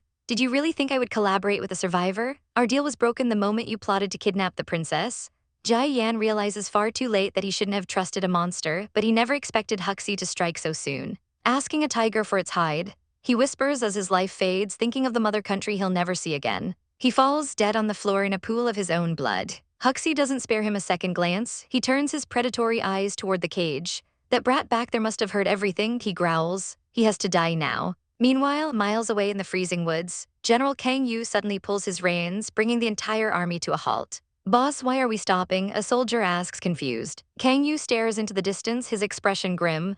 I have a bad feeling about this, he mutters. Where is this wind coming from? He asks, spotting the broken chains on the floor. He looks up and sees a massive hole slashed into the side of the tent. Guards, he ran off, guard the gates. He bellows, sentries scrambling into action. Situ Xiu is huddled behind a massive crate, her heart thumping so loud she's sure they'll hear it. She knows she has to get out, but then she remembers the map. Risking everything, she sneaks back and snatches the paper from Jai Yan's cooling fingers. I must inform the general. I can't let the army fall into this trap, she vows. She slips through the tier in the tent and into the chaotic camp. Look over there, quick, the guards shout, their torches flickering in the dark. She's surrounded by enemies on every side. What should I do? She panics, her breath coming in ragged gasps. She ducks into the shadows, her eyes wide with desperation. She spots the stables and makes a run for it. In a stroke of genius, she sheds her soldier's disguise and manages to find a set of women's robes. No one saw me, right? She whispers, adjusting the white fabric. She spots a familiar white horse and knows this is her only shot. At the main gates, the guards are already closing the heavy timber doors. Why are we shutting the gates suddenly? One asks. Suddenly, a pretty girl appears on horseback, galloping toward them. Situ Xiu sees the gates closing and knows if she stopped here, she's a dead woman. I am the princess's maid, she shouts, her voice commanding and sharp. The princess forgot something and I came to pick it up. Open the gates, she's still waiting. If she gets mad, none of us will get off easily. Terrified of the princess's legendary temper, the guards don't hesitate. Open the gates, they cry. She charges through just as Huxi returns to the tent, looking like a demon. He stares at Jai Yan's body, then his eyes widen. That map, where did it go? He roars. He turns on his commander, demanding to know if anyone suspicious left. We checked, no one, the guard stammers. But 2 hours ago, the princess's maid left the camp. Huxi's face goes pale with rage. Asterisk slap, asterisk, he strikes the man across the face. Idiot, when did you ever see the princess accompanied by maids? Go after him, he screams, his voice echoing through the tent. But it's too late. Our girl has already vanished into the howling wind, the falling snow covering her tracks and leaving her pursuers in the dark. The army prepares their signals, using different colored flags to coordinate the massive flanks for the upcoming assault. When the yellow flag waves, the attack must stop immediately. A scout rushes back with a baffling report. The gates to Bayou Fort are wide open and not a single soldier has come out to meet them. General Kang Yu stares at the silent fortress, his instincts screaming that this is a trap. He realizes the enemy is practically begging him to walk right into their jaws. Wait for further instructions. He commands his men, deciding to lead the charge himself to see what's really going on. His generals follow, whispering that this reckless behavior is totally unlike their boss. Suddenly, a soldier spots a figure standing atop the high walls. At first glance, it looks like the young general, but Kang Yu narrows his eyes, realizing this person's movements are completely different. The figure looks down and requests a private meeting with the general. Kang Yu agrees, leaving his men behind to face the mysterious stranger alone on the battlements. As he approaches, the figure turns around with a smirk and says, "I've been waiting, brother-in-law." Kang Yu is frozen in shock, his mind racing back to the moment Situ Xiu claimed to be the young general's sister. He remembers how he rudely felt her chest and told her to stop deluding herself because no woman could be that flat. Now, looking at the young general standing before him, he's sweating bullets, realizing that girls with flat chests actually exist and he's been a total jerk. The figure reveals he was actually the gardener from the camp, and Kang Yu finally puts the pieces together. Situ Jian explains that neither he nor his sister actually want to fight this war. They turn the fort into an empty city just to lure Kang Yu in for a chat. Kang Yu, being the tactical genius he is, guesses the rest of the plan. He was supposed to be talked into a surrender and then negotiate a peace treaty. Situ Jian confirms it was all our girl Xiu Er's idea. Kang Yu can't help but be impressed. The plan limits casualties and keeps his beloved Xiu Er safe from the treacherous Huxi. Despite never having lost a battle in his life, Kang Yu decides to swallow his pride and surrender to the kingdom of Xia for the sake of love. Situ Jian watches him, realizing this man truly loves his sister with every fiber of his being. But just as things are looking up, a massive explosion rocks the fort. Fire and smoke erupt everywhere as Kang Yu and Situ Jian stare in horror. "Boss, it's explosives." The soldiers scream as the ground beneath them turns into a volcanic wasteland. It turns out the Xia army actually buried high-grade explosives under the fort. Chaos breaks out as the soldiers assume they've been betrayed and begin a frantic assault. Kang Yu draws his weapon, cursing Situ Jian for being so sneaky and treacherous. Situ Jian is genuinely terrified, stammering that he had no idea there were explosives in the fort. Everything is going haywire, and the fort is quickly becoming a death trap. Through the thick black smoke, a figure on a white horse appears like a ghost. It's our girl, and she realizes with a sinking heart that this entire situation is a deadly ploy she didn't see coming. Back on the walls, Kang Yu and Situ Jian are locked in a heated clash, with Jian desperately trying to explain that he's been framed. They trade blows amidst the falling debris. Jian sees the Cha army about to storm the gates and realizes they have to act fast. He orders his men to close the gates immediately to prevent a total massacre. Just as the heavy doors are swinging shut, a white horse leaps through the closing gap in a daring display of skill. The soldiers are left wondering who on earth that mysterious rider could be. Situ Jian tries to flee up the stairs, but Kang Yu is right on his heels, shouting for him not to run. Jian panics, crying out that his grandfather never taught him how to handle a mess this big. He gets cornered and begs his brother-in-law to listen, insisting it's all a big misunderstanding. Kang Yu isn't hearing it. He snarls for Jian to shut up as he reaches out to capture him. "Don't," a voice screams, and our girl throws herself between the two men. Kang Yu stops dead in his tracks, staring at the woman who just risked her life. Situ Jian is relieved to see his big sis. As our girl looks up at the general, he is absolutely floored by her beauty, internally cursing himself for being so blind before. She quickly explains that this was a trap set by Jie Yan, a survivor from a fallen kingdom who wanted to wipe out both armies at once. She pulls out a map, showing the evidence of Jie Yan's betrayal and his secret alliance with Huxi. Kang Yu realizes that Huxi has been trying to assassinate him all along. Xiu pleads with him to tell his men to stop the fighting before more blood is shed. Kang Yu immediately orders his subordinate to raise the yellow flag and signal an end to the battle. His men are confused, but he barks that he'll explain everything later. The horns sound across the battlefield, and the soldiers look up to see the yellow flag waving from the ramparts. The fighting grinds to a halt as the truth is announced. They were all tricked by man-patriots. Kang Yu hands over the map as evidence to be sent to the emperor. He then makes a shocking announcement. General Kang Yu died in the explosion, his body destroyed beyond recognition. Since Huxi wants him dead, he decides to end the charade and disappear. As the army retreats back to their country, the soldiers realize their boss is faking his death just so he can stay with the woman he loves. Our girl stands by his side as the war officially comes to an end. Meanwhile, poor General Zhao Ji is left scratching his head, wondering how they actually won the war since he spent the whole time tied up. Later, Situ Jian asks his sister if she's really leaving for good. She confirms that since the general is dead and she can't keep pretending to be a soldier, it's better for them to leave before things get complicated. Kang Yu stands on the wall, looking out at his old army one last time. A girl approaches him and wraps her arms around him in a tender hug. "Do you have regrets?" she softly asks. He turns to her, cupping her face with a gentle smile. Holding her close against the setting sun, he whispers that with her by his side, he has no regrets at all. Situ Jian sneaks into the room under the cover of night, bringing food to where the supposedly dead god of war is hiding. He notices the general is already fast asleep and assumes our girl is taking excellent care of him. Situ Jian can see the soft look in her eyes and realizes her feelings must run deep. He leans in close, dropping a bombshell question. "Did you and brother-in-law do the thing between husband and wife?" Our poor heroine is a pure noble lady and is completely baffled. Husband and wife, what thing? She asks, totally clueless. Jian realizes he's dealing with a total cinnamon roll who only knows about romance from books, whereas he only knows about it because he had to be a bodyguard at a brothel. Before he can explain the birds and the bees, a soldier calls him away to the victory banquet. He quickly points out the roasted lamb he brought before making a run for it. Our girl is starving, but she stares at the massive leg of lamb in shock. It's so big, she doesn't even know where to start. Suddenly, a voice behind her asks why she isn't moving. It's the general. He's been awake this whole time. He heard every single word of that awkward whispering about the thing. He pulls out a knife and starts carving the meat for her. She takes a bite, her face lighting up because it's so tasty. As she eats, he can't stop staring. He used to think she was just a sissy boy, but now he can't get over the fact that she's actually a girl. He admires her beautiful skin and thinks her lips look as soft as flower petals. He loses all control and pulls her into a deep, passionate kiss. Our girl is so overwhelmed she can barely breathe. He eventually pulls away, realizing his hands are trembling.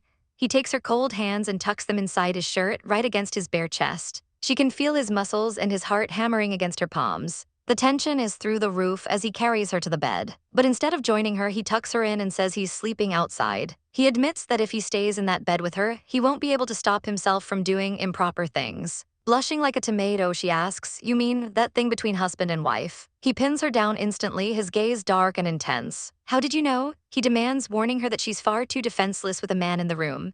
He nuzzles her neck, making her heart race, and whispers that she'll finally know what that thing is once they are officially married. A little later, she catches him getting ready to head out. He reveals that Nuo Sen told him a secret regarding the truth of his birth and wants to meet in the mountains. She senses the danger and refuses to let him go alone. "Take me with you," she insists. He gives in and pulls her into a protective embrace. They ride out under the bright moon, but our girl feels a heavy sense of anxiety. When they reach the meeting spot, Nuo Sen is nowhere to be found. Suddenly, the general senses a massive wave of killing intent. "Come out," he roars. They are surrounded by an elite squad of assassins. The treacherous General Huxi steps forward, revealing he used a beaten and bloodied Nuo Sen as bait. Huxi declares that this time, the god of war is doomed. The general asks why Huxi wants him dead so badly. "Because you shouldn't be alive," Huxi screams. Our girl finds her courage and screams back, calling him a villain who steals credits and murders the innocent. Huxi recognizes her as the maid from the camp and orders his archers to fire. They try to flee on horseback, but the arrows are raining down. The general uses his own body as a shield to protect her. They manage to break through, but Huxi orders his men to chase them down, knowing he landed a hit. As they ride, our girl notices his breathing becoming frantic. She looks down and sees blood dripping from his hand. The path ends at a jagged cliff. He smells strongly of blood and covers her eyes, begging her not to look. She realizes he took the arrows meant for her. He's been hit right near the heart, but he tries to play it off as fine. With the enemy closing in, he tells her to take the horse and go back to the fort. She refuses to leave him, but then she feels her palm get wet. He's losing so much blood. She starts to cry, realizing he's still trying to protect her even while dying. "Wherever you go, I shall be there, even if it's in death," she vows. He looks at her with so much love, touched by how determined she has become. He asks for her necklace, thinking of her as his one true love. "Even if we die, we can be together as ghosts," he says softly. But then he does the unthinkable. To save her life, he strikes her in the neck, knocking her unconscious. He catches her as she falls and places her gently on the horse. He whispers a final command to his horse, "Take my beloved away, back to her hometown." As the horse gallops off to safety, the general falls into the dark abyss. On this beautiful moonlit night, the gods have cruelly separated two lovers, one far in the sky and one far on earth. Flashback to 5 days ago, and our girl is stuck in a carriage, deep in thought. She's still reeling from the fact that her garden boy turned out to be the legendary young general of Xia. "I think I've actually gotten used to having him by my side," she sighs, feeling a pang of loneliness. Suddenly, she remembers the necklace he wears. That specific azure stone looks way too familiar. It's a total match for the accessory worn by the woman in a painting back at her father's palace. Panic sets in as she realizes there's a massive secret brewing, and she screams at the driver, "Stop. Turn around immediately, we have to go back to the camp." Meanwhile, things are looking grim at the front lines as blood drips from a cold blade. Kang Yu is standing his ground, looking like an absolute beast even though he's covered in wounds. He's already taken down 10 men solo, but he's hitting his limit, cursing under his breath. The villain of the hour, Commander Huxi, struts out with a smug look on his face. "Let's see how long you last tonight," he sneers, ordering his remaining men to swarm the exhausted general. Kang Yu's vision is starting to blur from the poison in his system, but his only thought is, "Good thing I managed to send Ziuer away." Determined to take the trash out with him, Kang Yu taunts the commander, "Didn't you want to kill me? Or do you just want to hide behind all these guards?" Huxi is sweating bullets, wondering why the poison hasn't dropped the general yet. He finally orders his guards to back off so he can finish the job himself. The two clash on the edge of a jagged cliff, their swords sparking in the moonlight. Huxi realizes Kang Yu is running on pure fumes and blood. With a sickening snap, Kang Yu's sword breaks, leaving him completely defenseless. Huxi laughs, pointing his superior blade at our hero's throat. "Since you're about to die, let me tell you a secret," he whispers maliciously. He drops the ultimate bombshell. "You are the Emperor's bastard son, born out of wedlock with a criminal's daughter." Kang Yu's eyes go wide. He's the Emperor's son? Huxi explains that the necklace is the proof, and the only reason he's being hunted is because his existence threatens the third prince's claim to the throne. "Farewell, Kang Yu," Huxi shouts as he delivers the final blow. Our hero plunges backward into the dark abyss. As he falls, he looks at the moon, thinking of our girl one last time. "Xiu, I can't go back with you." Huxi stares down at the crashing waves below, unable to even confirm if there's a corpse to retrieve. Just then a guard rushes up in a panic. "My lord, soldiers are coming and the one leading them is the princess." The next morning, Xiu wakes up and realizes she's back at Beiyu Fort. She realizes Kang Yu must have knocked her out just to keep her safe. Clutching her necklace, she sobs, "General, did you abandon me?" Deep inside the fort, the military officials are already celebrating their victory, planning to send a messenger to the capital. Suddenly, a soldier bursts in, yelling that someone who looks exactly like the young general is at the gates. Her brother runs out, shouting, "Big sis." She grabs him, her face pale and frantic. "Brother, quick, he might die." She explains through tears how Commander Huxi ambushed them and that the general was riddled with arrows. She begs him to gather the troops and head to the mountains immediately. The cavalry thunders out of the fort, racing against time. When they reach the site of the battle, there's nothing but silence. Xiu searches the perimeter, her heart sinking as she finds no trace of her man. She stands on the edge of the cliff where the struggle ended, whispering, "General, where have you gone?" Her brother tries to comfort her, saying he's a lucky person, but the search parties return with devastating news. "We've searched the entire mountain and didn't find him," the soldier reports. He adds a horrifying theory. The general was so wounded that he might have been eaten by hungry wolves. Xiu envisions the gruesome scene and lets out a scream that could break your heart. She collapses to the ground, completely broken. Meanwhile, back in the kingdom of Xia, the news of the young general's victory has reached the palace. King Chengming is absolutely delighted, praising the grandson of the Situ family for killing the enemy's god of war. "It was such a great decision we made when we appointed him," the king beams. But over at the Situ residence, the parents are having a total meltdown. The old general's jaw is literally on the floor. Madame Situ, our girl's mom, straight up sprays her tea across the room in shock. The servants are cheering, thinking she's just overwhelmed with pride that her son is a war hero. But internally, the mom is screaming, "Did they make a mistake? My weak as hell crybaby daughter actually won this war." She wipes the sweat from her brow, wondering if the ancestors have finally lost their minds or blessed the family with a miracle. Orders have arrived, and it's finally time to pack up. Commander Zhao gives our heroine's brother a glowing review, calling him a pillar of the kingdom before they finally set off. The old man is all smiles as he sends them on their way, but the mood is far from celebratory. Hidden away in the carriage, our girl Xiu looks absolutely hollow. She's leaving the fort behind, but her heart is staying right there. She spent every waking moment searching for her general, but it was all for nothing. The scenery shifts from rugged mountains to the familiar sights of the capital, yet she feels like a stranger in her own life. Stepping back into her room, everything is exactly where she left it, as if the war and her loss were just a fever dream. But the nights are the worst. She wakes up hearing his voice calling her name in the dark, whispering Xiu. She rushes to the window, screaming for her general, only to find the courtyard bathed in cold, mocking moonlight.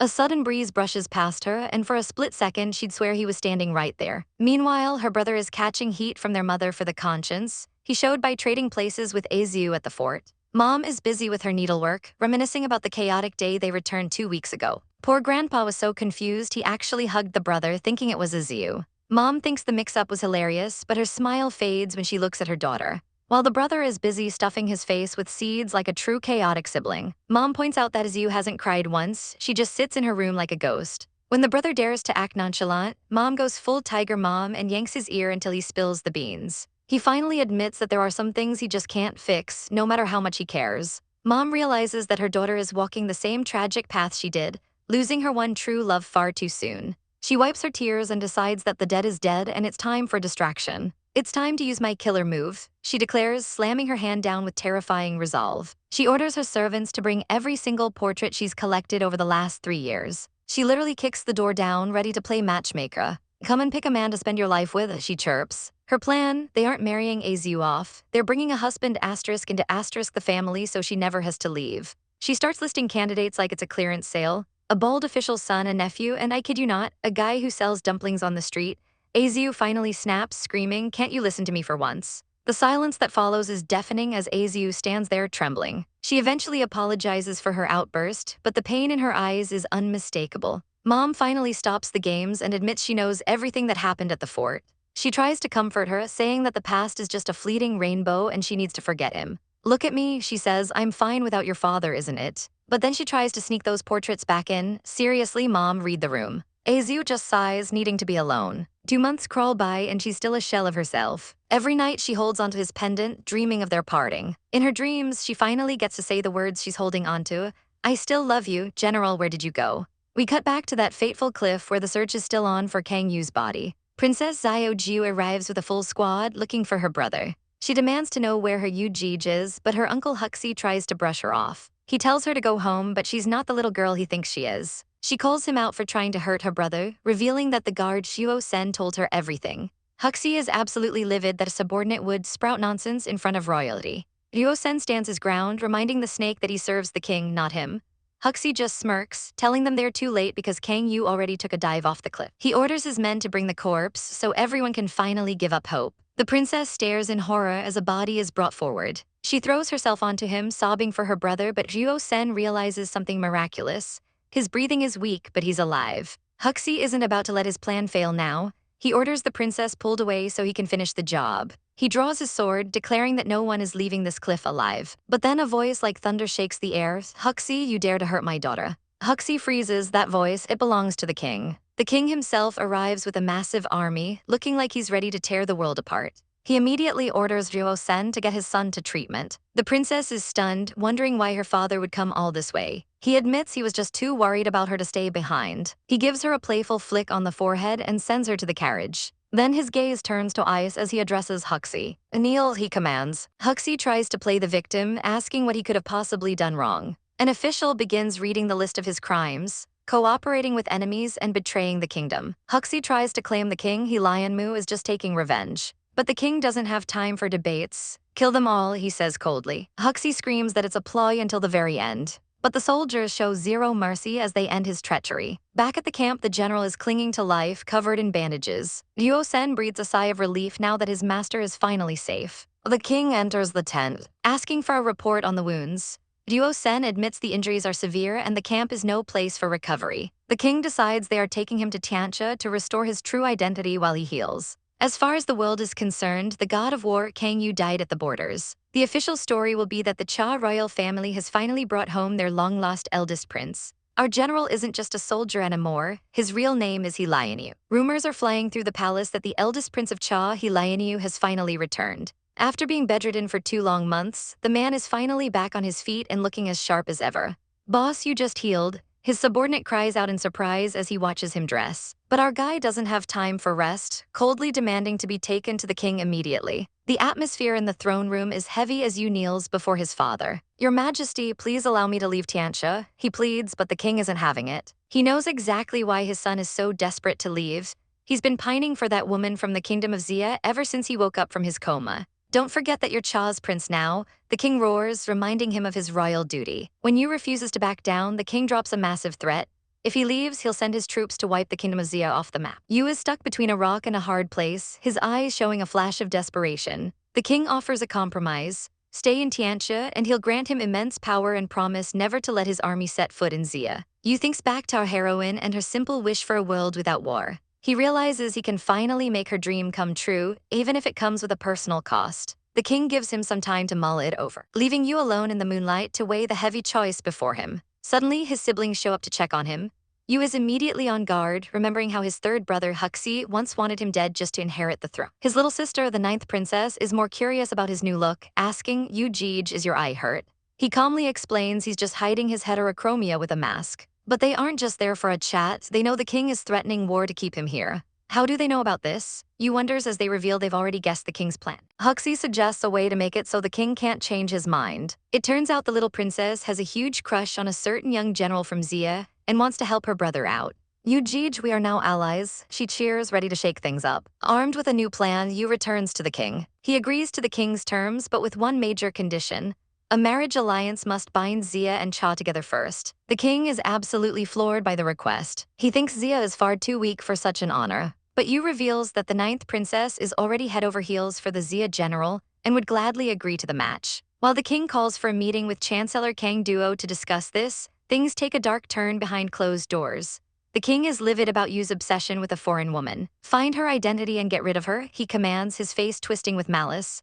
The chancellor, who has always been a father figure to Yu, suggests sending Yu as the marriage escort so they can use the trip to track the woman down. The king calls it a shitty idea at first, but the chancellor argues that Xia is a rich and productive country that could be a useful ally. The king eventually relents because his daughter wants the marriage, but his deadly order stands. Use your best judgment to handle the woman Yu is obsessed with.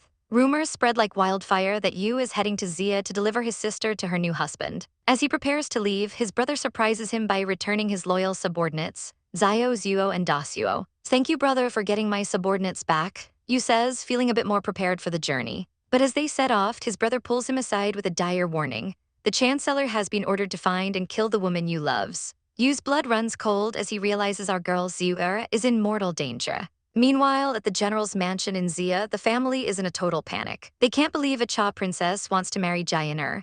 They decide to keep the whole thing a secret from the twins, fearing Jianer will run away and Xiu will be heartbroken by the mention of the country that nearly killed her general. They trick the two of them into staying indoors, telling Xiu she needs to prepare for a feminine art competition. The day of the competition arrives, and the local mean girl Surong is already trying to start drama. She tries to mock Xiu's knowledge of the theme, mountains, and rivers. But our girl isn't the stuttering mess she used to be. She shuts her down with a sharp indeed, basically calling the girl out for having no imagination. Suddenly, a commotion breaks out outside. The marriage escort has finally arrived. Xiu is shocked to hear her brother is the one getting married, but she's mostly just relieved that peace has finally come to her land. She looks out the window as the grand procession passes by. Someone mentions how incredibly handsome the leader is. And when Xiu catches a glimpse of the man on the horse, her heart stops. That figure, that attitude, she knows him anywhere. Tears fill her eyes as she realizes the truth. It's the general. Our girl is standing in the middle of the crowd, her heart dropping into her stomach as she watches the marriage escort pass by.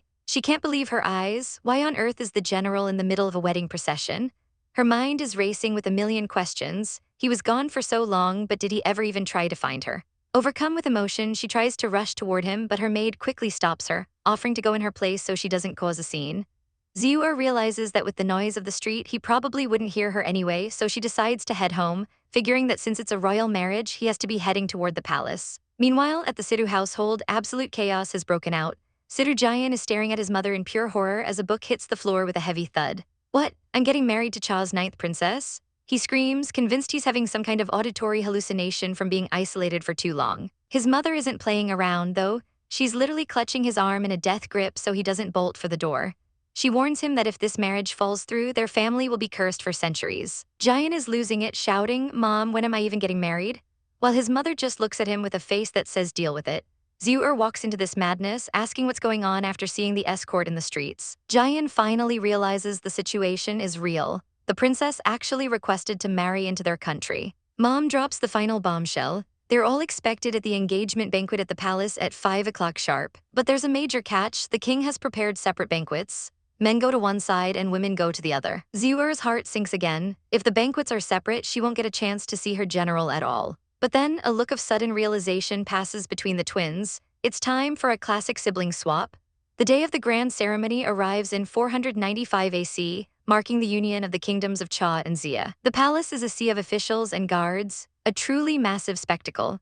Naturally, the petty officials are already gossiping, whispering that it's a total waste for such a beautiful princess to marry a man who is apparently shorter than she is. One man claims he even caught a sneak peek of her through the doors. He describes her as an absolute goddess, and his friends are already plotting to prank the supposedly shameless Situ Jian during the festivities. On the other side of the palace, Prince Yu, our general, is looking stoic as ever, but his subordinates are on edge. One of them whispers that the chancellor handpicked everyone in the escort specifically to find and kill the woman Yu loves, our girl Xiu. The warning is clear, boss, if you see her here, you better act like you don't know her. The king approaches Prince Yu, offering him a celebratory drink after his long journey. Yu accepts the cup with a respectful bow, but the king then turns to the young general standing nearby, asking him to drink in his stead.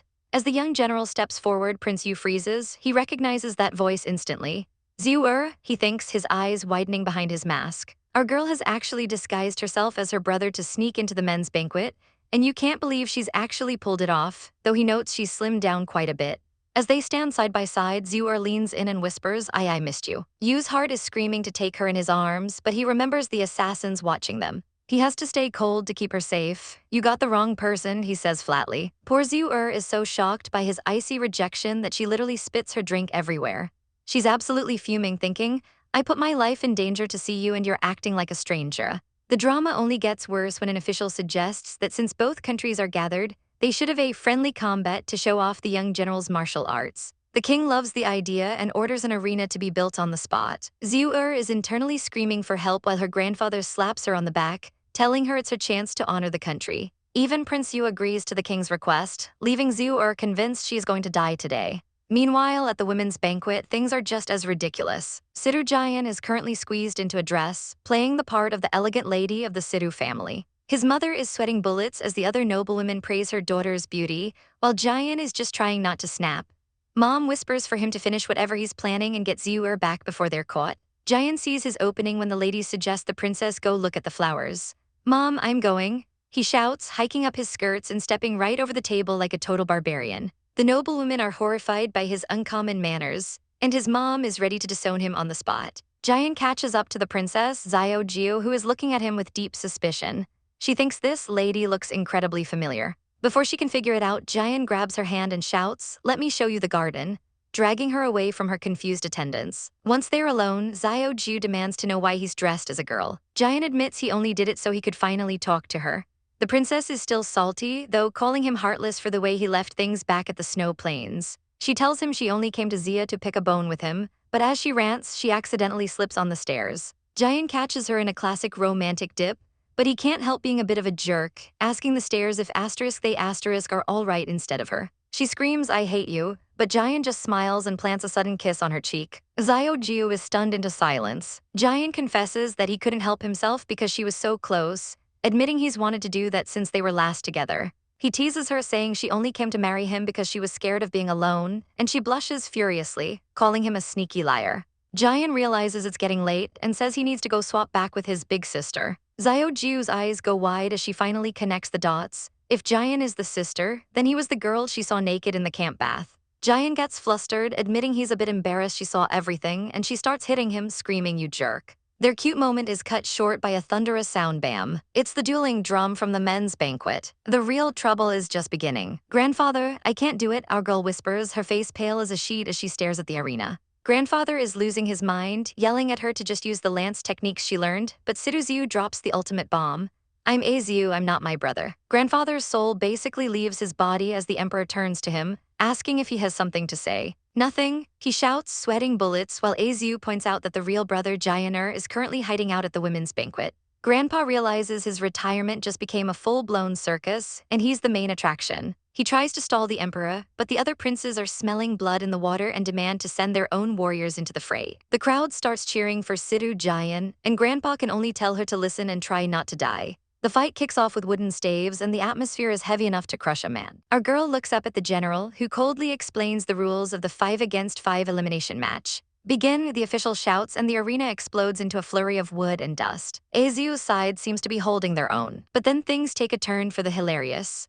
One guy's belt looks a little too familiar, and suddenly his pants are around his ankles in front of the entire court. The spectators are absolutely mortified as their infamous strong warrior, Song Xing, gets carried off like a fussy toddler and tossed out of the ring like yesterday's trash. The royals are trying to keep their cool, but the panic is visibly setting in. Suddenly, the commander announces that Xiu has to face Prince Yu. She freezes, her heart dropping into her stomach. Wait, since when was her general a prince? She starts spiraling, convinced their feelings weren't real and that he's already moved on to someone else. I missed you like a mad woman. She screams internally, but aloud she just addresses him as prince and hands him a pendant, telling him to return it to Kang Yu. No, he says, his voice dripping with pain as he looks at her. She decides right then and there that it's time to move on, but a mistake from a jerk on the other side sends a staff flying right at her. The general catches her instantly, shouting her name in a panic while the offender claims his hand just slipped. The general is not having it. He delivers a kick so devastating it literally breaks the guy's chin in front of everyone. Are you all right? He asks, his eyes full of worry, but our girl is done. None of your business, she snaps, pushing him away. He tries to apologize, telling her she's misunderstood everything and that he's been searching for her this whole time. Grandpa rushes in to save her from the drama, but the general isn't finished. He insists she needs a doctor. and whispers a secret command, "Wait for me tonight, I'll explain everything." Back at court, Grandpa begs the emperor to let them leave early because Jianer is injured. The emperor agrees but drops a massive bombshell. They're officially setting a wedding date for the real Situ Jian and the princess. The general looks like he wants to set the entire palace on fire. He tells his subordinate to keep watch because he's breaking out of his quarters tonight, no matter what. Meanwhile, the emperor grounds the troublemaking fourth prince for 3 months for his inappropriate behavior during the duel. The banquet finally ends, and back home, Grandpa is absolutely fuming that anyone dared to touch his granddaughter. Aziu's mother is frantic, but the doctor assures them the wound isn't grave. One of the sisters wants to go on a killing spree to avenge her, but Grandpa calls her trash and orders her to go get punished for her own failures instead. Aziu waits alone in her room, her heart racing as she wonders if he'll actually show up. Under the cover of a cloudy night, the general and his subordinate are playing ninja. "Why are we jumping the wall instead of using the door?" the subordinate asks, and the general explains he's memorized the city's strict night rules just for this moment. They hear a servant screaming about the sister getting a beating from Grandpa, which gives them the perfect window to sneak deeper into the estate. The general follows a maid carrying medicine and watches as she leaves the tray by the door. He tells his man to stay back and keep watch while he makes his move. He slips into the room with the tray, only to hear the sound of water. "Our girl is currently in the bath. I've already said I don't need to be attended," she says, her back to him. He stands there frozen as she senses someone behind her. "Leave," she commands. She turns around and her eyes go wide. "General," she gasps, and his heart starts thudding against his ribs. "Wah, turn around." She screams, splashing water everywhere as he stumbles over his apologies. After she frantically gets dressed behind the screen, the tension in the room is thick enough to cut with a sword. "I didn't think you'd come so late," she whispers, but as she steps out, she slips on a wet patch. He catches her in a flash, and suddenly they're closer than they've been in months. She can't help it anymore and hugs him tight, burying her face in his chest. He freezes, his mind racing as he realizes he probably picked the most awkward, yet perfect time to visit. "General," she whispers, her voice trembling as he pulls her close. He notices her shivering and asks if her shoulders feel cold, but our girl is just overwhelmed by his sudden proximity. She tries to pull away to fix her disheveled clothes, but the general isn't having it. "No," he murmurs, his gaze intense, "I haven't hugged you in a long time." He scoops her up, demanding just a few more moments of this warmth. Tears well up in her eyes as she finally asks the question that's been burning in her heart. "All this time, where were you? Why didn't you come find me?" She breaks down against his chest, and he gently shushes her, promising to explain everything. It turns out back at the mountain, he discovered he was actually the king's son. After his father saved him, he was stuck recovering in Tianxia, and by the time he was healed enough to reach Xia, he feared he was already too late.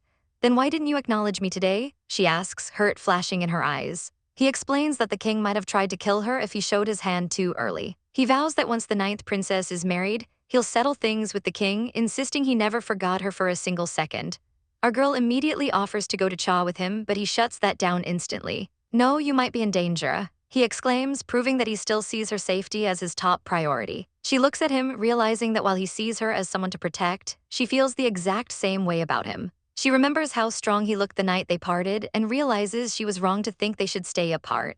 "Let's leave together," she pleads. "I won't be able to bear another separation." He holds her tight, finally realizing she isn't weak at all. But the mood breaks when she lets out a sharp "oh." He immediately panics, asking if it's her wound. He grabs some medicinal paste and tells her to take off her clothes so he can apply it. Our girl's face turns beet red as she stammers, but he's acting like a total doctor, insisting it's just medicine and nothing else. She nervously exposes her back, and even the stoic general has to fight his own conscience because she looks way too tempting.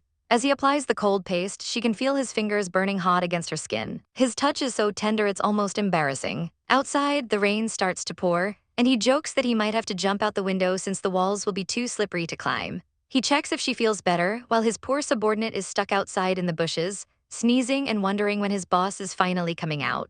The general prepares to leave, warning her not to catch a cold. But then he flashes that smirk and asks, "No kiss for your beloved." He tries to be a gentleman and tells her to go back inside where it's warm, but our girl decides to be bold. She grabs him and pulls him into a deep kiss right there in the rain. He's stunned by her initiative, but he quickly melts into it. Under the quiet rain, the warmth of his mouth makes her heart race like crazy. He pulls back, looking absolutely dazed, and promises that tomorrow he will officially come to ask for her hand in marriage. "Wait for me, my good wife," he whispers. Meanwhile, his poor subordinate is literally crying in the rain, begging to know when they can finally go home. The next morning, our girl's mother is in full matchmaker mode, talking about how their fates are linked. She tells her daughter it's time to settle down and pick a husband from a pile of scrolls. Our girl drops the bombshell. "The beloved I met on the battlefield is now the Prince of Cha." Today he's coming to ask for my hand. Her mother immediately panics, worried that a prince will have a massive harem and her daughter will suffer in a far-off land. She tries to push a dumpling guy suitor instead, but our girl isn't budging. Suddenly, a servant rushes in. The suitor has arrived. The grandfather is already laughing, impressed by the young man's guts, and gives his immediate approval. The mother storms in screaming, "You can't, I won't let some bastard take my daughter away." But then she sees the general standing there, looking like a total snack in his noble robes. Her anger vanishes instantly as she swoons. My God, is this what we call a handsome son-in-law? The general then drops another shocker. He's not taking her to Cha. He's going to live right here in Xiajing. He bows low, vowing that she will be his one and only, and if he ever breaks his word, he deserves to live alone forever. Our girl is moved to tears by how much he's sacrificing for her.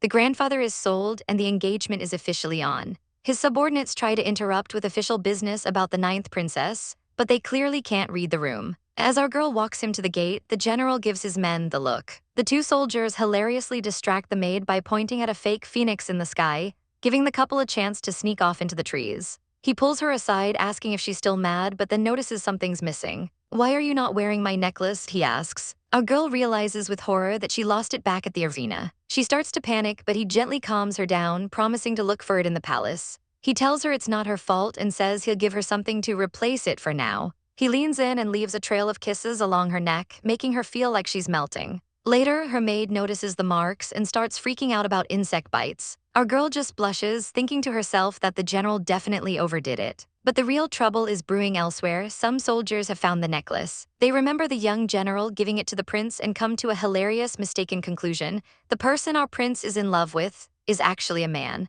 The king of Xia officially sets the wedding date for the day after tomorrow. He hands over the official documents to Situ Xiu, entrusting him to deliver them to the king of Cha as they finalize this royal union.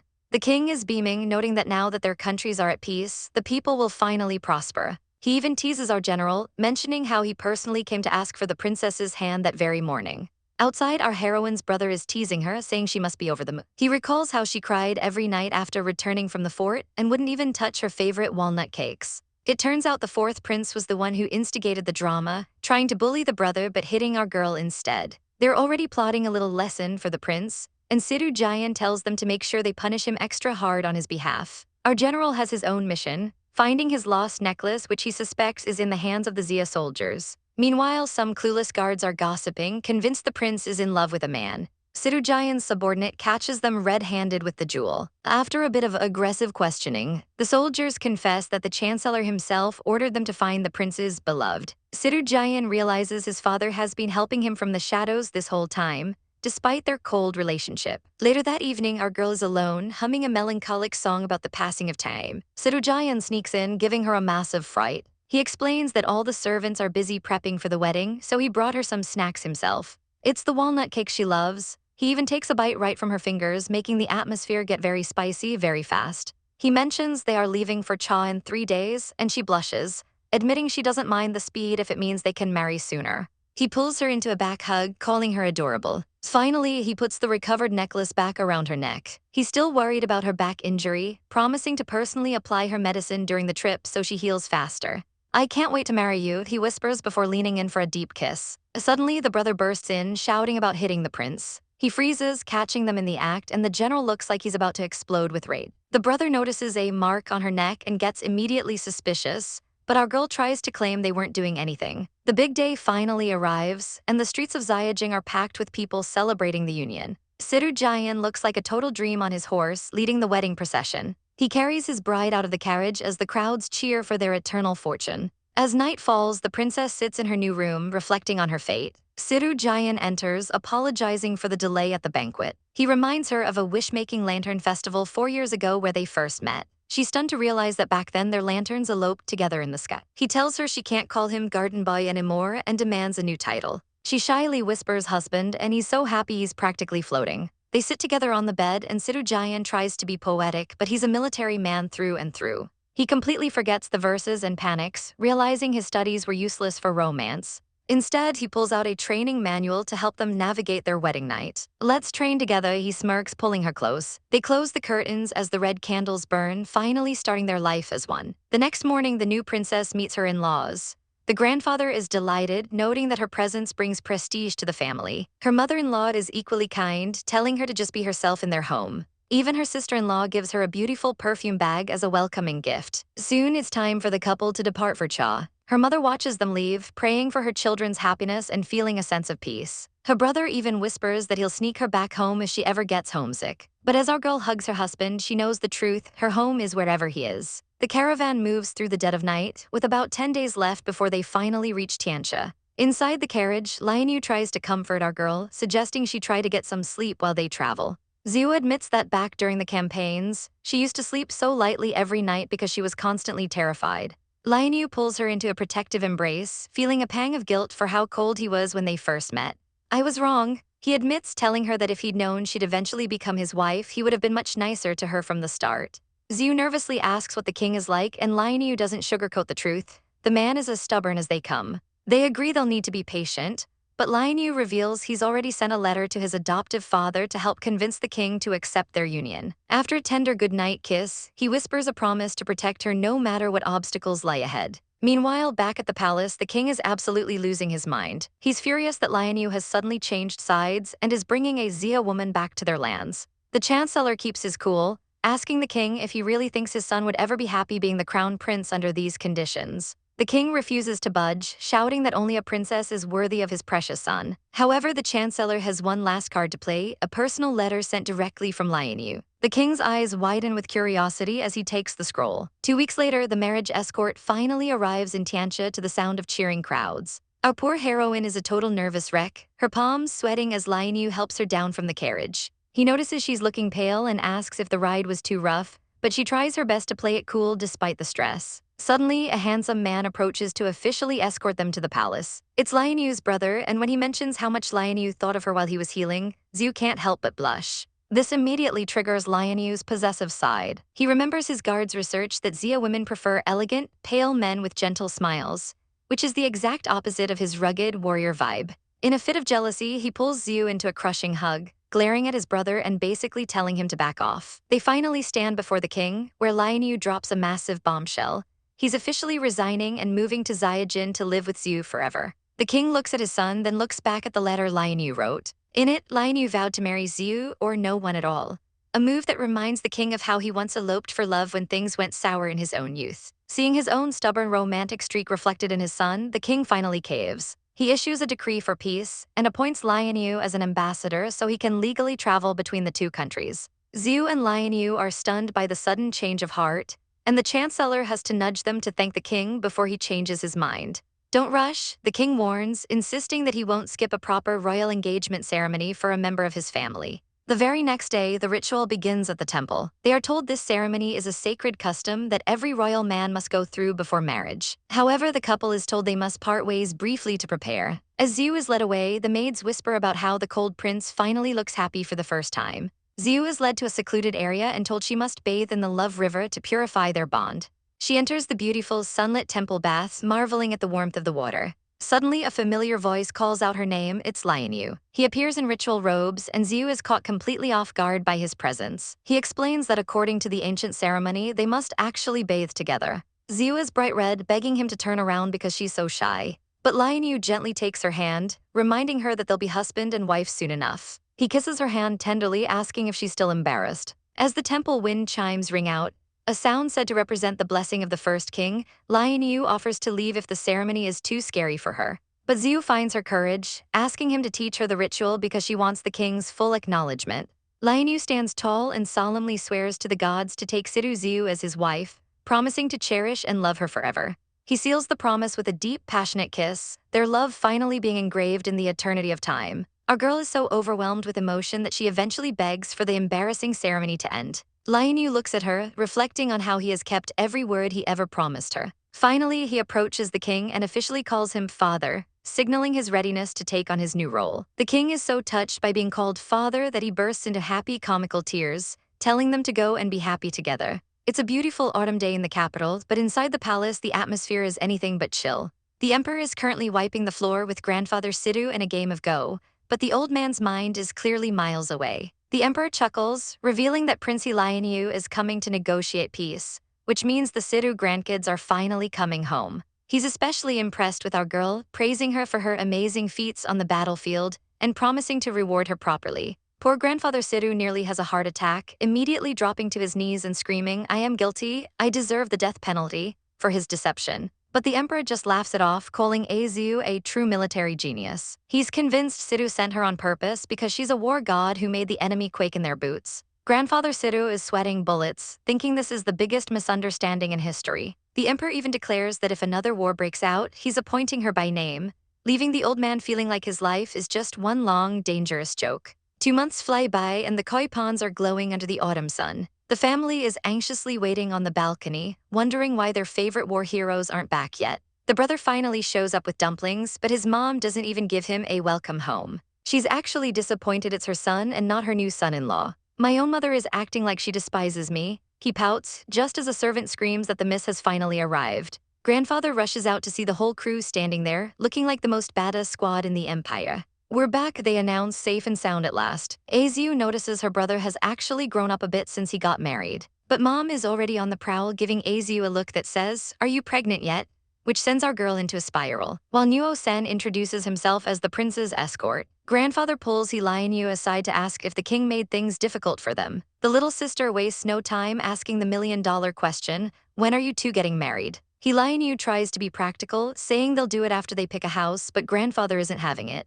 "Pick a house, just move here, take the West Wing, you're getting married tomorrow," he roars. Turns out, the women in the family already prepared everything 2 months ago. They were just waiting for the targets to show up. Azu and her prince share a look, realizing they've been completely trapped by her family. But then Azu notices grandfather is clutching a scroll and asks why he has an imperial edict. The old man realizes he almost forgot the reward. He reads it out. Azu is now officially a female general and is required by law to lead the army if war breaks out again. The whole family is absolutely shook. Lianyu is internally screaming, "What do I do?" He pulls our girl into a hug, promising that no matter what, he's got her back. General Tilda he teases, while Azu just wants to hide from her new responsibilities. Finally, it's wedding time. The ritual begins with the traditional hair brushing, blessing the couple with a life free of pain and full of children. The room is filled with symbols of prosperity as the final preparations are made. Azu looks stunning in her red bridal robes, though she's so nervous her tassel keeps getting stuck on her hairpin.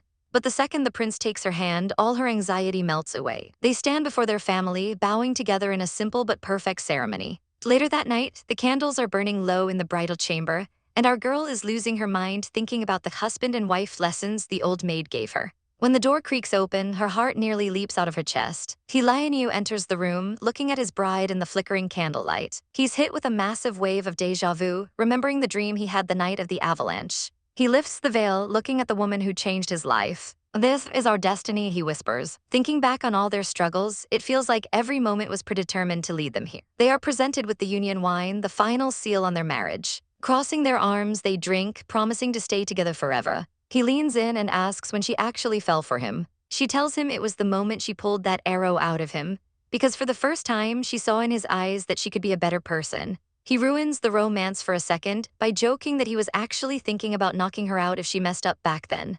"Don't be mad, my wife," he smirks, pulling her close. "Also, call me husband." He asks if she knows what happens next, and our girl gets all shy, claiming she doesn't know how to take off these complicated Xia clothes. She tries to help him with his buttons and ends up with a very clear view of his chest, making her face turn beet red. He whispers a thank you for her guidance and decides it's time for the husband to take the lead. She leans into him, whispering "my husband," as they finally settle into their new life together.